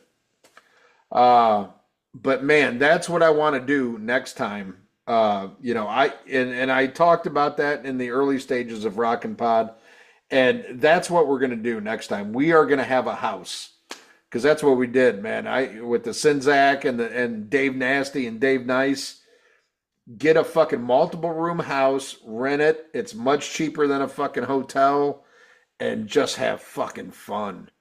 And I really, really, really hope we get to do it again. But you're going to hear even more next week why you should have went. But those guys, man, Steven and Travis, those are fans of the week, man. Thank you. Did you find anybody to use for rides? Just Mrs. Sinzak and Mr. Sinzak, but they weren't bitches about it like some people. They were very nice and very sweet and very accommodating. A big thanks to Mr. and Mrs. Sinzak. Right on. All right. Well, if you enjoyed this episode, come back next week when you'll hear even more about Rockn Pod 2025. Next week on the Rock and Metal Combat Podcast. Schmack 'em a gob.